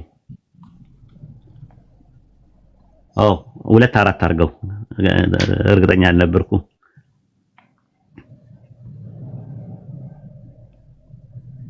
2:4 ላይ አየው። እዚህ ጋር በሴር ላይ በተቀመጡ በወንድሞቻቸው በኤሳው ልጆች ሀገር ታልፋላችሁ ይላል። ወንድሞቻችሁ የሚለው ማንን ነው? ስለ እስራኤሎች እዚህ ጋር ኮንቴክስቱ ኤዶም ነው ወይም ኤሳውን። ኦኬ እዛ ጋር ዘዳግም 18 ላይ ከወንድሞቻችሁ መካከል እንዳንተ ያለ ነብይ ያስነሳላችኋለሁ ይላል አይደል? አሞንግ እስራኤል ነው እዚህ ጋርማ ሲሆን ለምን አሞንግ እስራኤል አልከው? አንደኛ ዲቫይድ ያደርገዋል ከ11 ጀምሮ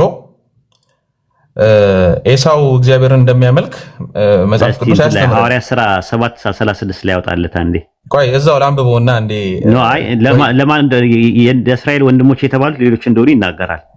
እንትን ስለዚህ ሐዋርያት ሥራ 3 ላይ ያወጣለት። እሺ 3 ላይ እሺ እስከዛ ከ9 ጀምሮ ላንብበው። አንብቦች 18 አምላክ እግዚአብሔር ወደሚሰጥ ምድር በገባህ ጊዜ እነዛ አሕዛብ የሚያደርጉትን እርኩሰት ታደርግ ዘንድ አትማር። ወንድ ልጁን ሴት ልጁን በእሳት የሚያሳልፍ ሟርተኛ፣ ሞራ ገላጭም፣ ማስማተኛም፣ መተተኛም፣ በድግምት የሚጠነቁልም፣ መናፍስትን የሚጠራ ጠንቋይም፣ ሙታን ሳቢም በአንተ ዘንድ አይገኝ እያለ ወደታች ይወርድና እንደ ሌሎቹ አሕዛብ አታርግ ወይም ሞራ ገላጮችን አትከተል ይልና አምላክ እግዚአብሔር በኮሬብ ስብሰባ ተደርጎ በነበረበት ቀን እንዳልሞት አምላኬን የእግዚአብሔርን ድምፅ ደግሞ አልስማ፣ ይህችን ታላቅ እሳት ደግሞ አሊ ብለህ እንደለመንከው ሁሉ አምላክ እግዚአብሔር ከአንተ መካከል ከወንድሞች እንደኔ ያለ ነብይ ያስነሳልሃል፣ እርሱን ታደምጣለህ እያለ ነው የሚነግረው።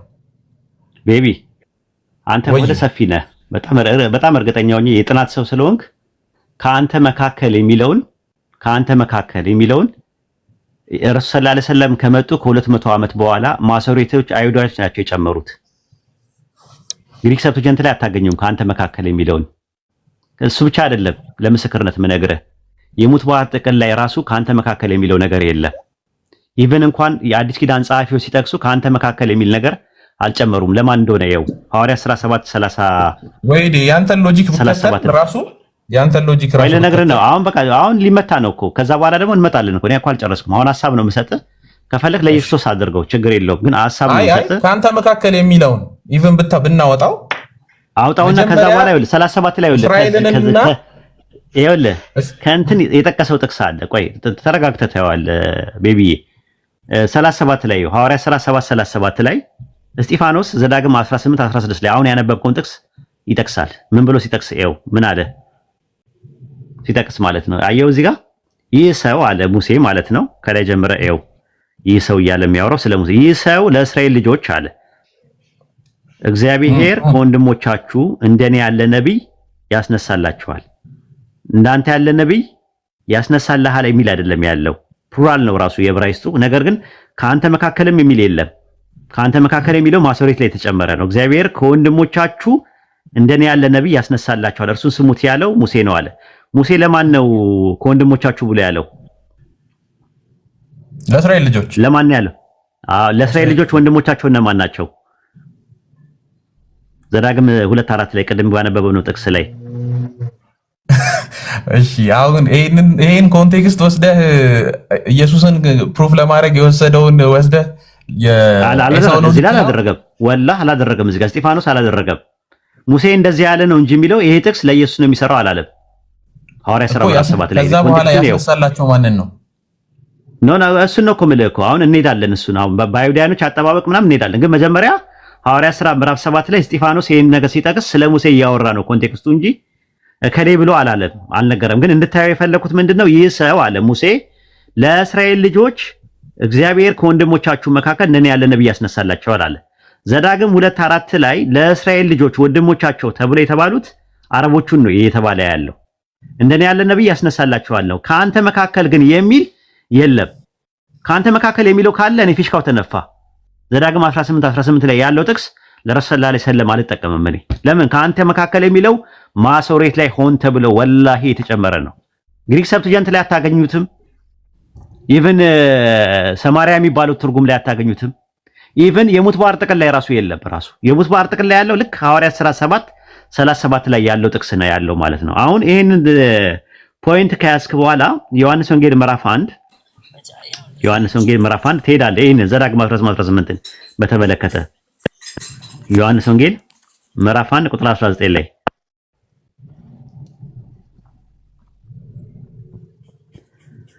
ዮሐንስ ወንጌል ምዕራፍ 1 ቁጥር 19 ላይ አይሁድም አይሁድም አለ አንተ ማነህ ብለው ይጠይቁት ዘንድ ከኢየሩሳሌም ካህናትና ሌዋውያን በላኩት ጊዜ የዮሐንስ ምስክርነት ይህ ነው። መሰከረ፣ አልካደም። እኔ ክርስቶስ አይደለሁም ብሎ መሰከረ። ክርስቶስ ማነው? ክርስቶስ የተባለው እዚህ ጋር ማሽያህ ነው አይደለ? አይሁዶች የሚጠብቁት የነበረው። አዎ ካለ በኋላ ምን አለ? ሐዋርያት ሥራ 10:38 ላይ እንደምታውቀው አምላክ የናዝሬቱ ኢየሱስ በመንፈስ ቅዱስ ባይል ቀባው ስለሚል ስለ ኢየሱስ ነው የሚያወራው። ብዙ ቦታ ላይ ኢየሱስ እርሱ ክርስቶስ ነው የሚል ጥቅስ ብዙ ቦታ ላይ አለ። ከዛ በኋላ ነው ይቀጥልና እንግዲያውስ አሉት ማነ? ኤልያስ ነህን አሉት። ቁጥር 21 ላይ አይደለሁም አለ። ኤልያስ እንደሚመጣ ትንቢት አለ። ትንቢተ ሚልክያስ ምዕራፍ 4 ቁጥር 5 ላይ ታውቀዋለህ ራሱ የሚጠብቁት። ከዛ በኋላ ነው ቁጥር 21 ላይ ነብዩ ነህን አሉት። አሁንም አይደለሁም ብሎ መለሰ። ነብዩ ነህን ሲሉት ነብይ ነህን አይደለም ያሉት እኮ ነብዩ ነህን ነው ያሉት። ምክንያቱም ነብይ እንደሆነ የታወቀ ነው። ዮሐንስ ሉቃስ 1:76 ላይ አንተ ሕፃን ሆይ የልዑል ነብይ ትባላለህ ተብሎ ተነግሮለታል። ነገር ግን በምንድነው ነብይ ነህን አይደለም የሚለው ነብዩ ነህን።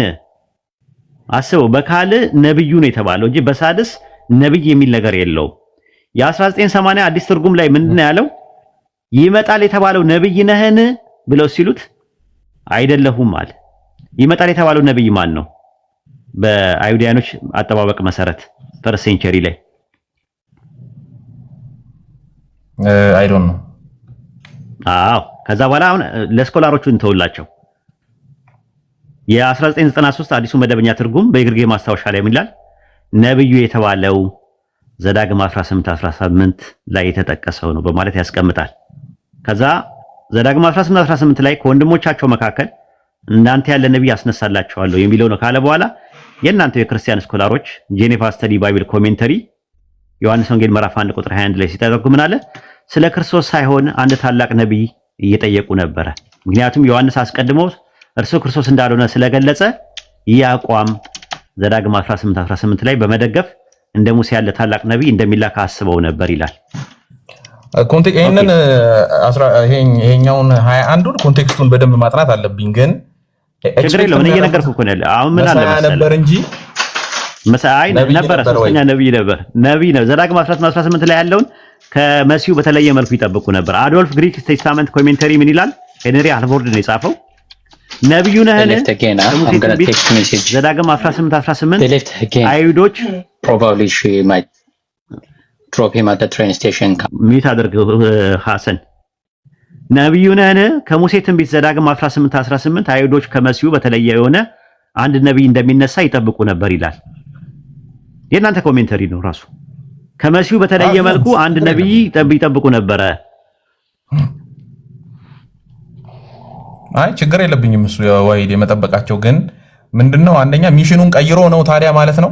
አሁን እግዚአብሔር ከእስራኤል ወጣና ድንገት ሐሳቡን ቀየረ ነው ወይስ እንዴት ነው የምትረዳው? አይ ከእስራኤል ውጪ ነብይ አይልክም የሚል ነገር የለም። ከእስራኤል እኮ ውጪ የሆኑ ነቢያቶችን ብዙ ልኳል ፈጣሪ ኖ። ግን አይ የሚሽኑ ህዝብ ግን እስራኤልን ለምንድን ነው የጠራው ብለህ ነው የምታምነው አንተ? እስራኤል መሳያ ነው፣ ዘ ፕሮሚስድ መሳያ በዛ በኩል እንደሚያመጣው ይናገራል። እኛም እናምናለን ኢየሱስ መሲህ መሆኑን።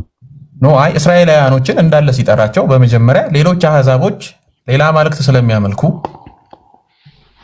እነሱ ብቻ አይደለም እኛ የጠራን በአባጋር ጌታ ውስጥ አለ ራሱ ክሪሽናም ተጠርቷል፣ ቡዳም ተጠርቷል፣ ማህቢራ ተጠርቷል ምናምን ነገር። ፈጣሪ አያዳላም መቼም ያውላ ህዝብ ዝም ብሎ ለዘመናት እንትን የሚለው አይደለም። እና አብርሃም ከመምጣታቸው በፊት እኮ በ3102 ክሪሽና ለአርጁን የሰጠበት መጽሐፍ አለ በአባጋር ጌታ የሚባል በኖህ ዘመን ፓራላል ሊኖር የነበረ ሰው እኮ ነበር ማለት ፈጣሪ ፍትሃዊ ነው። በየህዝቡ ሁሉ አላህን አምልኩ ጣዖታትን ራቁ። መጀመሪያ ሲመጣ ዲቫይን ሬቪሌሽን ነው እኮ ራሱ። በኋላ ላይ ሲመጣ የተበላሸው በኋላ ላይ ሰዎች ልክ እንደ ክርስትናው የተለያየ ከሞኖቲዝም ወደ ፖሊቲዝም ተቀየሩ፣ ፓንቲዝም ምናምን እያደረጉ ተቀያየሩ እንጂ መሰረታቸው መጽሐፍቶቻቸውን ካነበብከው ስለ አንድ አምላክ ነው የሚያስተምሩት። ሞኖቲዝም ነው። የትንቢት መጽሐፍ አላቸው። እያዳላ ነው እያልኩ አይደለም። ለምሳሌ አዳምን ሲመርጥ ከዛ ሴትን ሲመርጥ ከዛ አብርሃምን ሲመርጥ እሱ የእናንተ መጽሐፍ ነው እንደዛ የሚለው። እንደዛ ካደረገም ፍትሃዊ አይደለም ማለት ነው። ግን ፈጣሪ ፐርፐዙ እነሱን ማዳን ፐርፐዙ መሳያ ነው። ዘ ፕሮሚስድ መሳያ ነው። ዘ ፕሮሚስድ መሳያ በአብርሃም በኩል እንደሚመጣ ተነግሯል። ዘ ፕሮሚስድ መሳያ ከአብርሃም በፊት ግን ስለ ፕሮሚስድ መሳያ